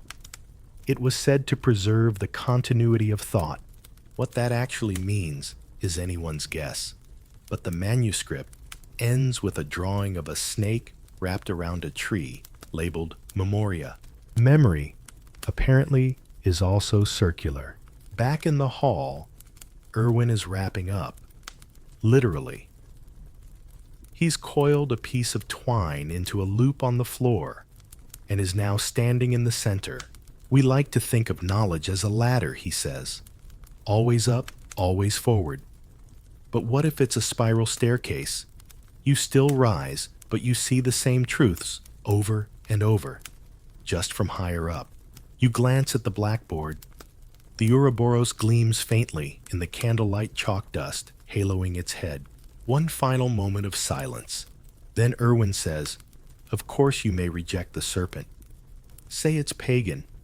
Say it's nonsense. That's fair. But beware the scholar who insists the path is only straight. They are usually walking in circles and don't know it. The room is quiet. Then a pigeon coos. Irwin bows. The class claps. Politely. Confused. Enlightened. Both. You leave the lecture with your thoughts looping in gentle spirals like a ribbon of ink curling at the end of a well-used quill. And just before you step into the corridor, you glance once more at the tapestry. The snake seems calmer now, as if it knows you're paying attention. The scholar who hissed. You're in a dim hallway, lit by oil lamps that seem to whisper as much as they glow. The walls are lined with framed sketches of former professors, mostly serious men, with long beards and longer opinions. But one right in the center stands out. His eyes are sharp. His mouth is slightly open. And under his name, Dominicus of Trier, someone has scratched in faint script, he never lost an argument. Only because no one wanted to hear him speak twice. You step into the adjacent hall and hear it a faint dry shh that isn't quite a whisper, not quite a breath. You're not alone. The students around you sit upright, styluses, clenched eyes wide, not in fear, but in anticipation. Because today's guest lecture is not just by a scholar. It's by the scholar who hissed. Tonight's historical fact, a few medieval academics were famous not just for what they taught, but how they sounded. And yes, there are actual records of a certain Dominicus of Trier, a linguist and rhetorician known for his snake-like sibilance. He had a natural speech defect or a very deliberate performance. The records don't agree. But the result, every sentence he spoke sounded like it came with a hissed warning. His students, they leaned in, they took notes. They either feared him or adored him. Dominicus enters now, sweeping into the room like a storm cloud with a thesaurus. His robe is dark, his fingers ink-stained, and when he speaks, the effect is immediate. Language, he hisses, is not simply utterance. It is incantation. The room freezes. Someone actually drops a quill. Dominicus smiles, slow and serpentine. Not cruel, just aware. He knows the effect he has. And here's the delightful side detail. Dominicus leaned into it. According to 3 independent sources, he taught for over 20 years without once softening his sibilance. Instead, he emphasized them, whispered key points, hissed philosophical contradictions into the ears of students as they tried to translate Aristotle. One letter now kept in a Bavarian archive reads, "He spoke as though he had swallowed a serpent, and it was still coiling in his throat. But the knowledge he delivered was sharp, clear, terrifyingly precise." Naturally, theories abounded. Some believed Dominicus had trained himself to speak like a snake intentionally to unsettle lazy thinkers. Others claimed he was once bitten by a serpent during a pilgrimage, and its venom rewrote his tongue. One dramatic poem describes him as the man whose mouth curled with the burden of truth and whose breath scared the ink dry. You suspect creative license, but the reputation was real. When Dominicus taught on rhetoric, he didn't just explain persuasive language, he embodied it. He used pauses the way knights used swords. He let his voice drop so low during arguments that the sibilance vibrated through the benches.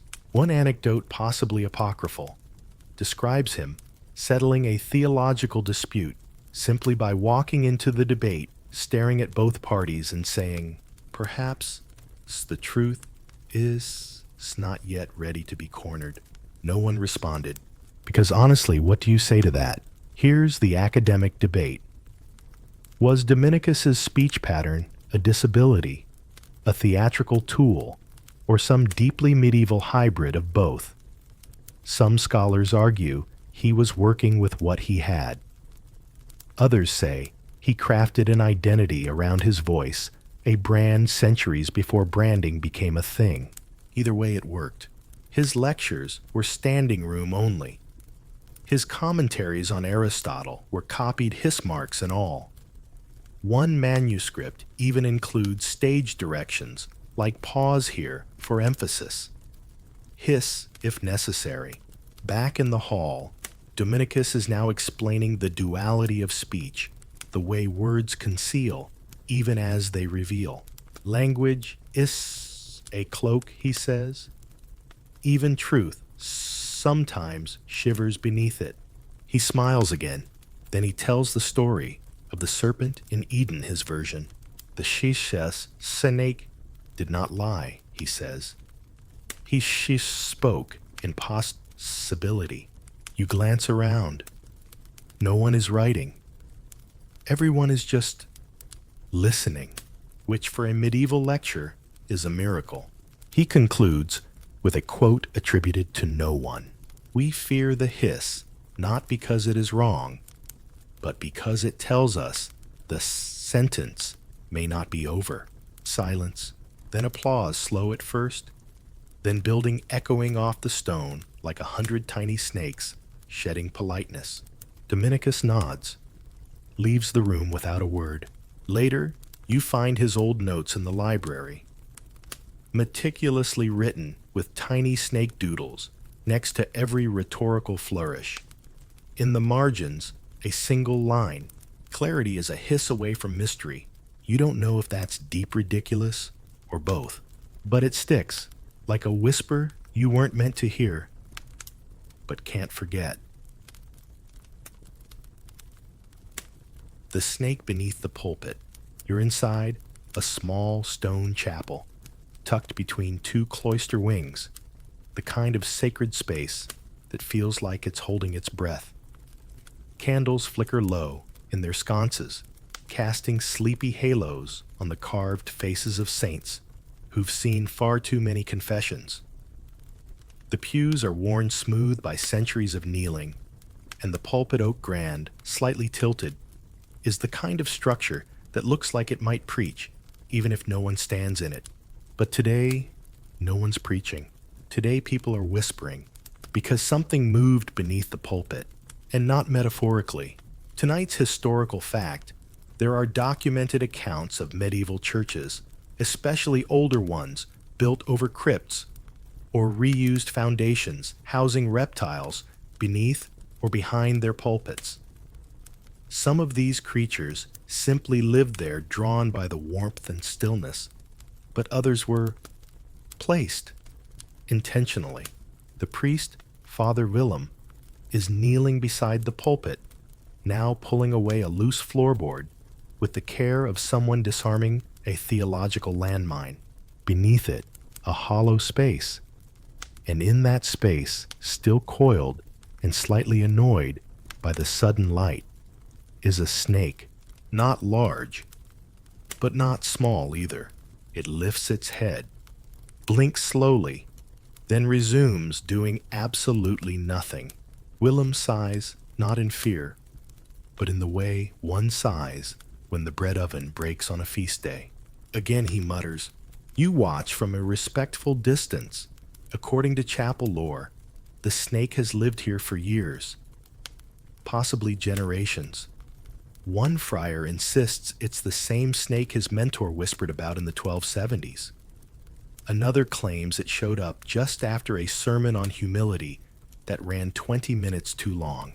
Regardless, it's known now, half in jest, half in ritual, as the listener beneath the word.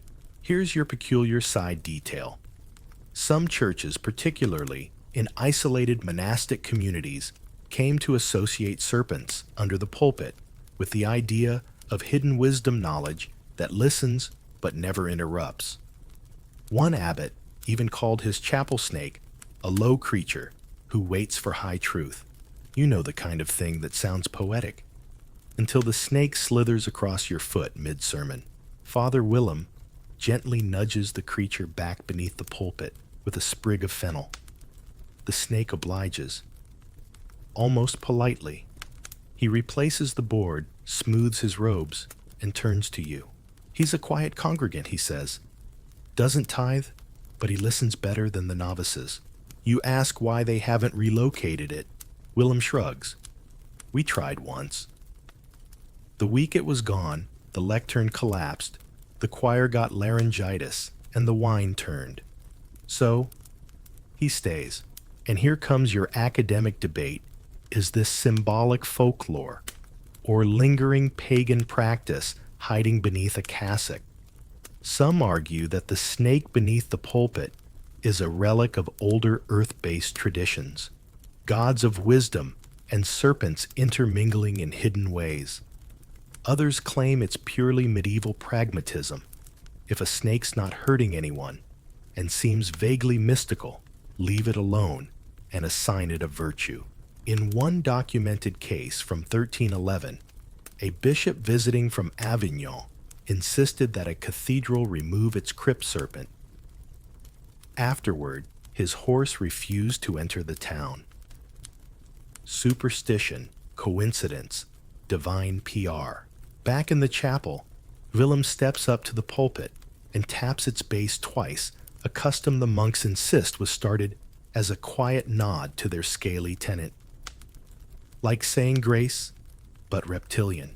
He begins to speak, not a sermon, exactly, but a reflection. A meditation on patience, on listening, on the value of saying nothing, especially when you want to say everything. And beneath his feet, the snake stirs, once, then stills. Some monks believe the snake hears the sermons and carries their wisdom down into the earth. Others say it just likes the vibrations. Either way, no one talks during Mass anymore. They don't want to interrupt. And here's your subtle revelation of the night. Not all sacred truths arrive in stone tablets or golden light. Some curl beneath our feet, quiet and waiting, listening in ways we don't always recognize. You step outside into the fading light of early evening. The chapel bell rings, once low and round. Behind you, the pulpit stands still. And beneath it, in silence, the snake waits for the next sentence. Not to strike, just to hear it. And maybe to remember. You walk on, and for the first time, the gravel beneath your feet sounds like it's whispering something back.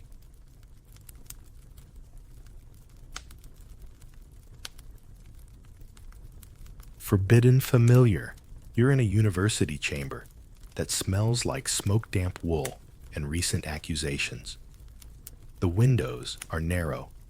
The door is thick, and the tension in the room is so dense you could file it under evidence. At the far end sits a tribunal of scholars, 3 in robes, 1 in chainmail, for no discernible reason, all staring at the man in the center. His name is Master Cillian, and beside him, resting quite calmly in a wooden box, lined with linen and lavender sprigs, is a snake. It is, in the words of the tribunal, a personal creature of unnatural closeness. Tonight's historical fact, in several cases across the 13th and 14th centuries, scholars and mystics who kept snakes, especially tame ones, were accused of consorting with forbidden forces. While cats got the worst of this reputation during witch panics, snakes weren't far behind, especially when paired with intelligence independence or long evenings in candlelit study halls. Cillian's snake is named Quietus. He doesn't respond to whistles, prayers, or bribes, but he never leaves Cillian's side during lectures. And more damningly, he once uncoiled himself dramatically at the exact moment Cillian corrected a theological misquote. This led to rumors, and those rumors have now led to this tribunal. The charge maintaining an unnatural alliance with a symbol of duplicity. Cillian responds by quoting Genesis, then Galen, then a Greek fragment so obscure the inquisitor has to pretend to recognize it. He explains that the snake is not a devil, not a sign, not a spirit, but a companion in thought. I speak aloud when I write, he says. He listens better than any apprentice I've ever had. The room shifts uncomfortably. The snake blinks. And here's your peculiar side detail. Cillian is not the only academic of the time rumored to have had a serpentine familiar.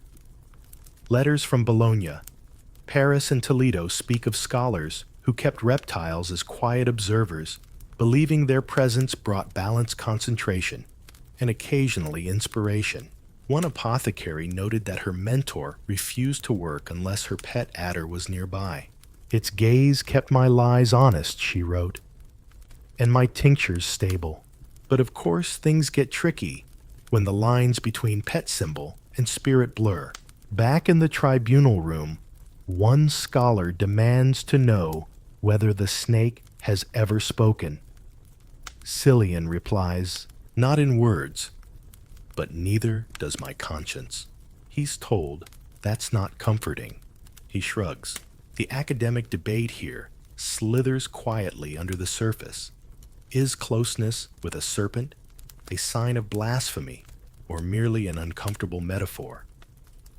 The snake, after all, represents wisdom in some texts, treachery in others, enlightenment, temptation, renewal, rebellion. So when a man keeps one in a box beside his desk and claims it helps him think, which interpretation do you choose? And more importantly, why does he seem so calm when accused? The tribunal pauses for deliberation. You lean against the wall, watching Quietus curl himself into a neat spiral head, resting atop his own coils like a punctuation mark. Cillian catches your glance. He knows the difference between silence and suppression, he says. Most people don't. Later, when the verdict is read, no formal punishment, but a strong suggestion that the snake be relocated to less symbolic surroundings. Cillian nods, then asks if he may read a short passage aloud before leaving. They allow it reluctantly. He opens a scroll, reads slowly. There is no creature so low it cannot listen, no symbol so feared it cannot be misunderstood, no silence so deep it cannot carry a thought. He bows, picks up the box, and walks out with the kind of poise you only earn after being told your pet might be demonic. Here's the twist. Cillian was never seen without that snake again. He kept teaching, kept writing. Quietus lived, according to one student, for over 20 years. Never bit, never hissed, simply watched.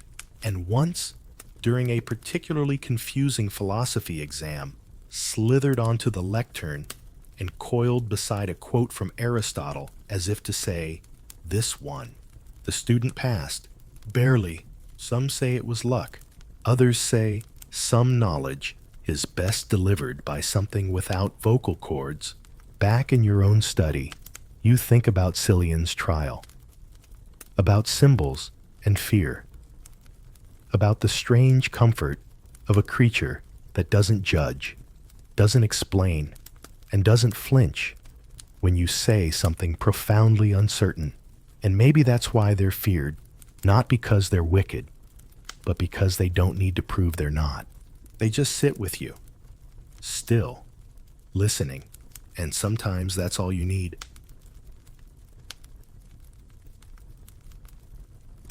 Serpent as scholar's shadow. You're deep inside a private study, walls covered in shelves, shelves covered in dust, dust covered in theories. The windows are small. The fireplace is crackling lazily. And somewhere behind you, The ticking of a brass clock sounds like it's counting down to a revelation no one asked for. You're here because of a manuscript, but what you find instead is a shadow, and it's shaped like a snake. Not a real snake, mind you. At least not yet. It flickers along the edge of the parchment, as if drawn in ash, coiling across words threading between footnotes.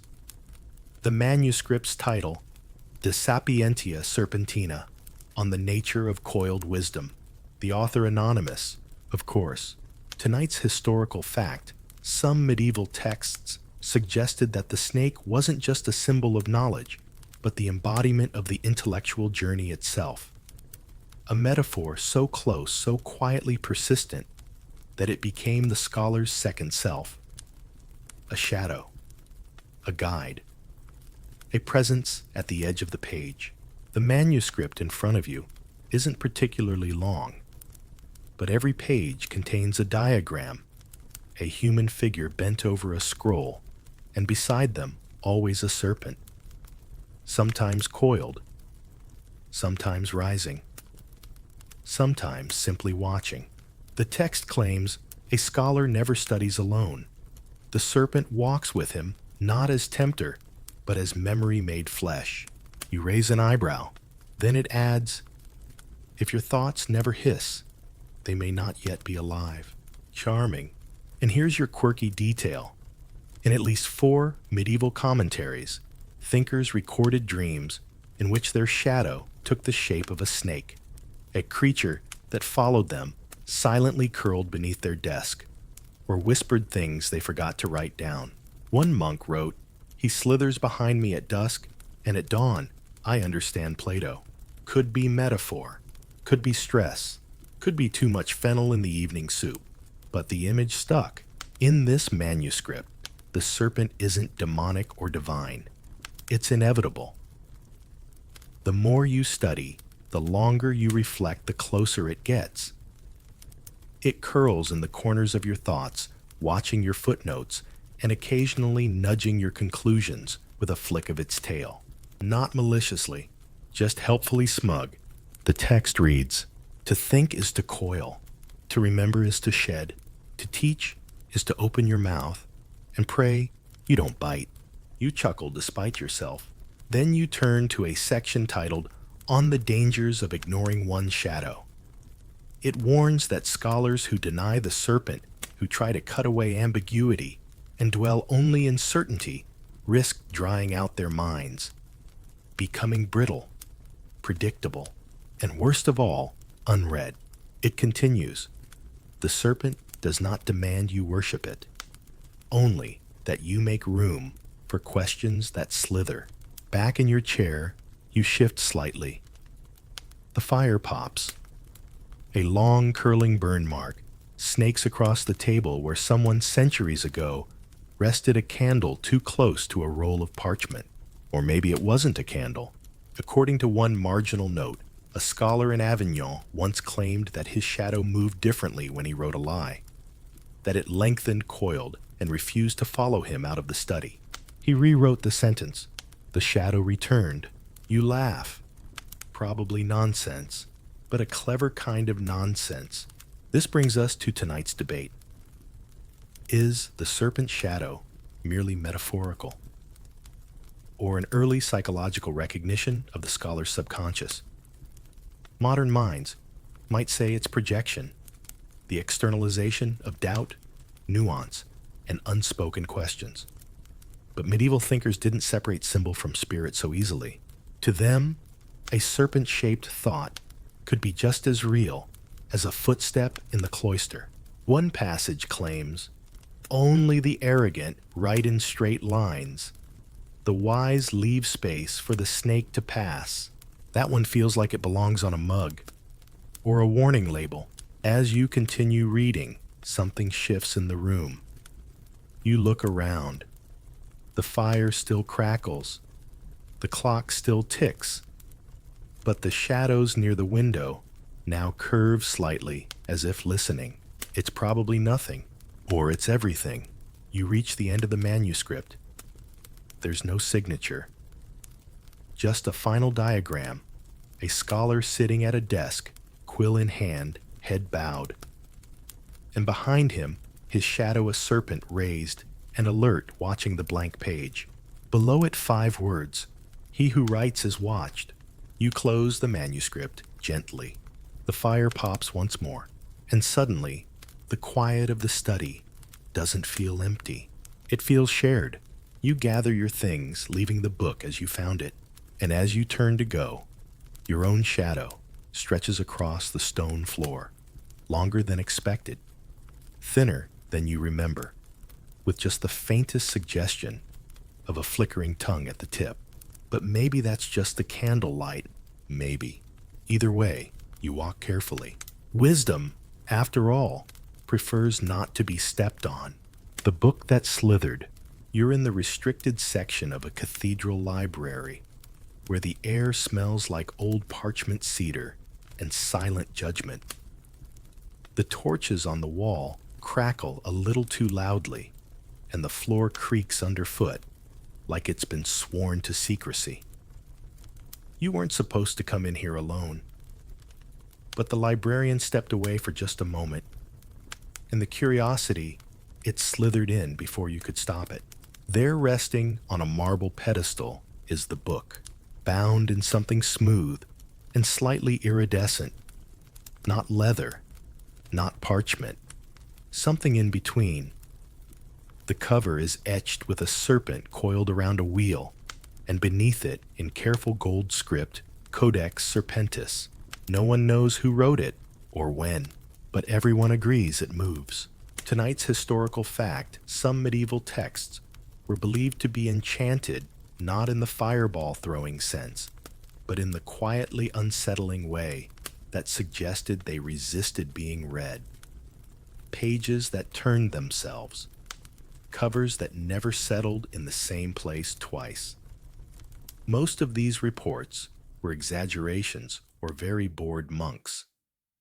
But one book kept showing up in whispers, inventories, and missing item reports: Codex Serpentis, or the book that slithered. You reach for it. It doesn't resist. But it's warm. Just slightly. You open the cover, and it breathes, just once. A faint exhale, as if the binding had been holding its breath for decades. The pages are handwritten in an unusually tight script, curved like a snake's path through sand. The ink shimmers faintly, and as your eyes adjust, the words seem to move, not vanish, not change, but rearrange. The sentences coil and uncurl depending on how long you stare. And always, at the edge of your vision, the shape of a serpent. It's never quite in the same place twice. According to one 14th century account, a scholar in Mainz tried to transcribe the codex. Every copy he made turned back to blank parchment within 3 days, except the one he burned, which hissed. In a monastery in Burgundy, the codex was placed in a locked chest, wrapped with chains, and buried beneath the chapel floor. When the floor was repaired, a century later, the chest was empty. A snake was spotted nearby. Coincidence, of course. Probably. You turn a page. It reads, "To seek knowledge is to shed skin. To cling to old knowing is to suffocate your next truth." The next page reads, "You are not reading this alone." You pause. There's no one behind you. You check anyway. Still, something shifts. The air thickens. The torchlight dims for a heartbeat, then returns. And then the odd detail, some notes in the margins, suggest the codex was not written, but whispered. That the pages formed beneath a scribe's hand without conscious direction. That the pen guided itself. One monk claimed it was dictated by a voice he heard only when the room was entirely silent. Another swore the serpent on the cover blinked at him. A third tried to prove it was fake and lost the ability to write the letter S for 7 years. Back in the library, you keep reading. The book is not evil, just particular. It favors readers who hesitate, who reread sentences twice, who pause after each thought like they're waiting for permission to proceed. It seems to reward doubt. One page simply says, "When you are certain, close the book. You are not certain. You continue." There's an illustration now illuminated in deep red ink. A serpent coiled around a candle, its tail dipped in wax, its eyes reflecting flame. The caption, "Truth can warm, or melt, or burn." You don't remember turning the page, but the next one is already open. It reads, "You are closer than you think." You ask aloud, "Closer to what?" No reply. But the flame flickers sideways just once. The scholars who studied this book never agreed on its purpose. Some said it was a moral guide. Others believed it was a test. A few insisted it wasn't meant to be read at all, but kept like a mirror you're not brave enough to look into unless the night is especially long. A single surviving annotation in the back reads, "I read it to the end. The serpent smiled. I wish it hadn't." You gently close the book. The warmth fades. The serpent on the cover appears. Straighter, less coiled. But you could be imagining that. You place it back on the pedestal, fingers tingling like you've just held something alive, or still listening. And as you walk away, you don't hear footsteps, but you do hear a page turn. Just one, not in fear, not in farewell, in invitation. Slithering scribes, you're crouched in a candlelit scriptorium, the kind that hums with quiet urgency. All around you are monks bent over parchment quills, dancing like nervous spiders across stretched calfskin. The scratching sound is rhythmic, almost musical, if the music was being played by very polite ghosts. But in the far corner, past the stacks of ink pots and unfinished illuminations, is a figure working differently. Brother Lionheart. The others call him the slithering scribe, not because he writes fast. He doesn't. But because, according to whispered tradition, he doesn't begin his writing until a snake visits his desk.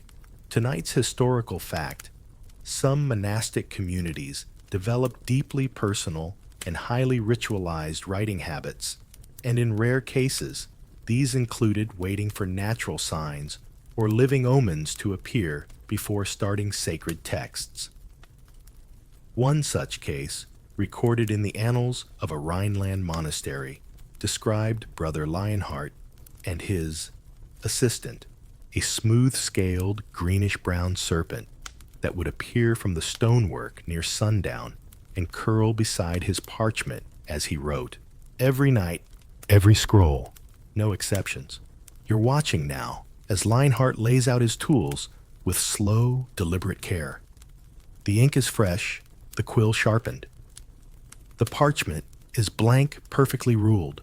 He waits, then right on cue it arrives. From a crack in the wall beneath the window, a slender snake slithers onto the table.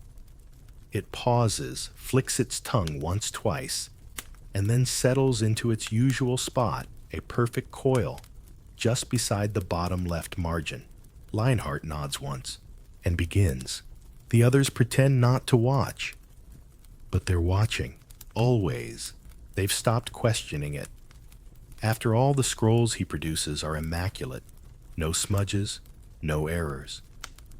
Even the illuminations done in the margins with tiny brushes are elegant fluid, unmistakably alive. One even features a coiled serpent forming the letter Q, naturally. Here's your delightful oddity. Lionheart kept a logbook of when the snake appeared, how long it stayed, and whether or not his writing flowed well during its presence. The entries include: arrived at sunset, scroll completed with ease, no errors, absent tonight, tried to write, ink blot on third verse, burned page, coiled twice around the inkwell, inspiration unusually swift, Psalm 63 complete before bell. No one knows where the snake came from, or why it only visited Lionheart, but no one dared touch it. Even the abbot, normally quick to correct deviations from the rule, once caught sight of it during Compline turned pale and left the room without comment. Some whispered that it was a sign. Others that it was a test. Lionheart, he just called it my margin. And here's where it gets even stranger. When Lionheart was asked to replicate a sacred scroll without the snake present just to verify his process for the visiting bishop, he refused. I write when the margin moves, he said calmly, not before. The bishop was not amused. The snake didn't appear for 3 nights after that. Neither did Lionheart's writing. And when he finally returned, the first line he wrote was, "Even parchment has instincts. Mine prefers company." There's a wider debate here, slithering under the surface. Was Lionheart's snake a real animal, a projected spirit, a metaphor for creative process? Scholars have gone back and forth for centuries. Some say it's all symbolic, a tale of devotion. Others point to detailed physical descriptions in contemporaneous records, color like olive bark eyes, with gold specks tail taps once before leaving. Too specific for metaphor, too poetic for zoology. Back in the scriptorium, Lionheart finishes his scroll, gently blows across the ink, and sets down his quill. The snake uncurls and slithers away. No one says a word, but one novice crosses himself, just in case. You approach the desk. The scroll is pristine, no hesitation in the strokes, no correction marks. At the bottom, just below the final line, is a miniature drawing a coiled serpent, curled into a perfect letter O. It's not signed. It doesn't need to be. You turn to Lionheart. Do you believe the snake is guiding you? You ask. He smiles. He doesn't guide. He waits. If I'm still enough, he reminds me where to begin. You leave the scriptorium quietly. And for the rest of the night, no matter how far you walk, it feels like your thoughts are following you in a gentle winding line, like a tale you forgot you had. Scales of judgment. You're sitting in a vaulted lecture chamber carved from gray stone cool and echoing where even coughs sound like confessions. The students here fidget less. Their notes are neater. The professors speak slower measured, as if each syllable might be weighed and judged before allowed to land. This is the faculty of ethics and natural law, and on the far wall towering behind the lectern is a carved relief, a serpent wrapped around a balance scale. Its tail loops through one tray, its head resting in the other. Beneath it, an inscription in Latin, Veritas non semper est plana. Truth is not always flat. Tonight's historical fact, in several medieval legal texts and university treatises, the serpent appears as a symbol of judgment, not just temptation or knowledge, but the act of weighing truth itself. This use, though rarer than its religious or medical counterparts, reveals something very medieval, that wisdom was never assumed to be clean or symmetrical or free from its own complications. The Professor Master Joffrey stands now beneath the carving, holding a scroll like it might object. Today, he begins, we examine the serpent, not as deceiver, but as arbiter. Not because it is pure, but because it understands impurity intimately. He pauses, lets that hiss into the room. A few students blink. One drops a pen. Joffrey continues, the serpent was there at the first choice, and therefore knows choice, knows risk, knows the price of asking questions. You shift in your seat. The scale on the wall suddenly feels heavier. Here's your odd medieval detail. In one university disputation in Paris, circa 1296, a scholar proposed that the image of Lady Justice should include not only a blindfold, but a serpent not at her feet, but curled around her staff. His reasoning, because justice must not only balance but recall, and no creature remembers like a snake. He was nearly expelled, and also strangely invited to speak again the following term. Back in the chamber, Joffrey rolls open a vellum page filled with case studies. Disputes over land, over liturgy, over livestock ownership between monastic orders. In the margin of one a tiny drawing of a snake coiled beneath the name of the losing party. It wasn't mockery, it was caution. He spoke quickly. Joffrey reads aloud, but not wisely. That entry is underlined twice. You begin to notice a pattern. In these writings, the snake isn't feared. It's referenced, like a footnote to truth, a reminder that knowledge isn't linear, that perception can tilt, that even a scale needs something to hold it steady. One account tells of a judge who wore a silver snake pendant during trials not for luck, but because it reminded him that everything said in court was coiled. He would hold the pendant and mutter straight answers rarely arrive from crooked paths. Naturally, his rulings were controversial, but also oddly respected. The academic debate here coils neatly. Can a creature of ambiguity serve justice? Can a symbol of duality deliver fairness? One camp argues, no, the serpent is too compromised. The other says precisely that compromise makes it honest, because nothing lies like those who believe they never could. Joffrey steps back now, motioning to the relief above. Do you see, he says, the serpent does not tip the scales. It lives on both sides. It weighs by being present. You look again. The carving doesn't seem so decorative anymore. The snake's gaze is level. The mouth is closed. The balance hangs straight, but only barely. And here's the real whisper beneath the lecture. In the medieval mind, judgment was rarely clean.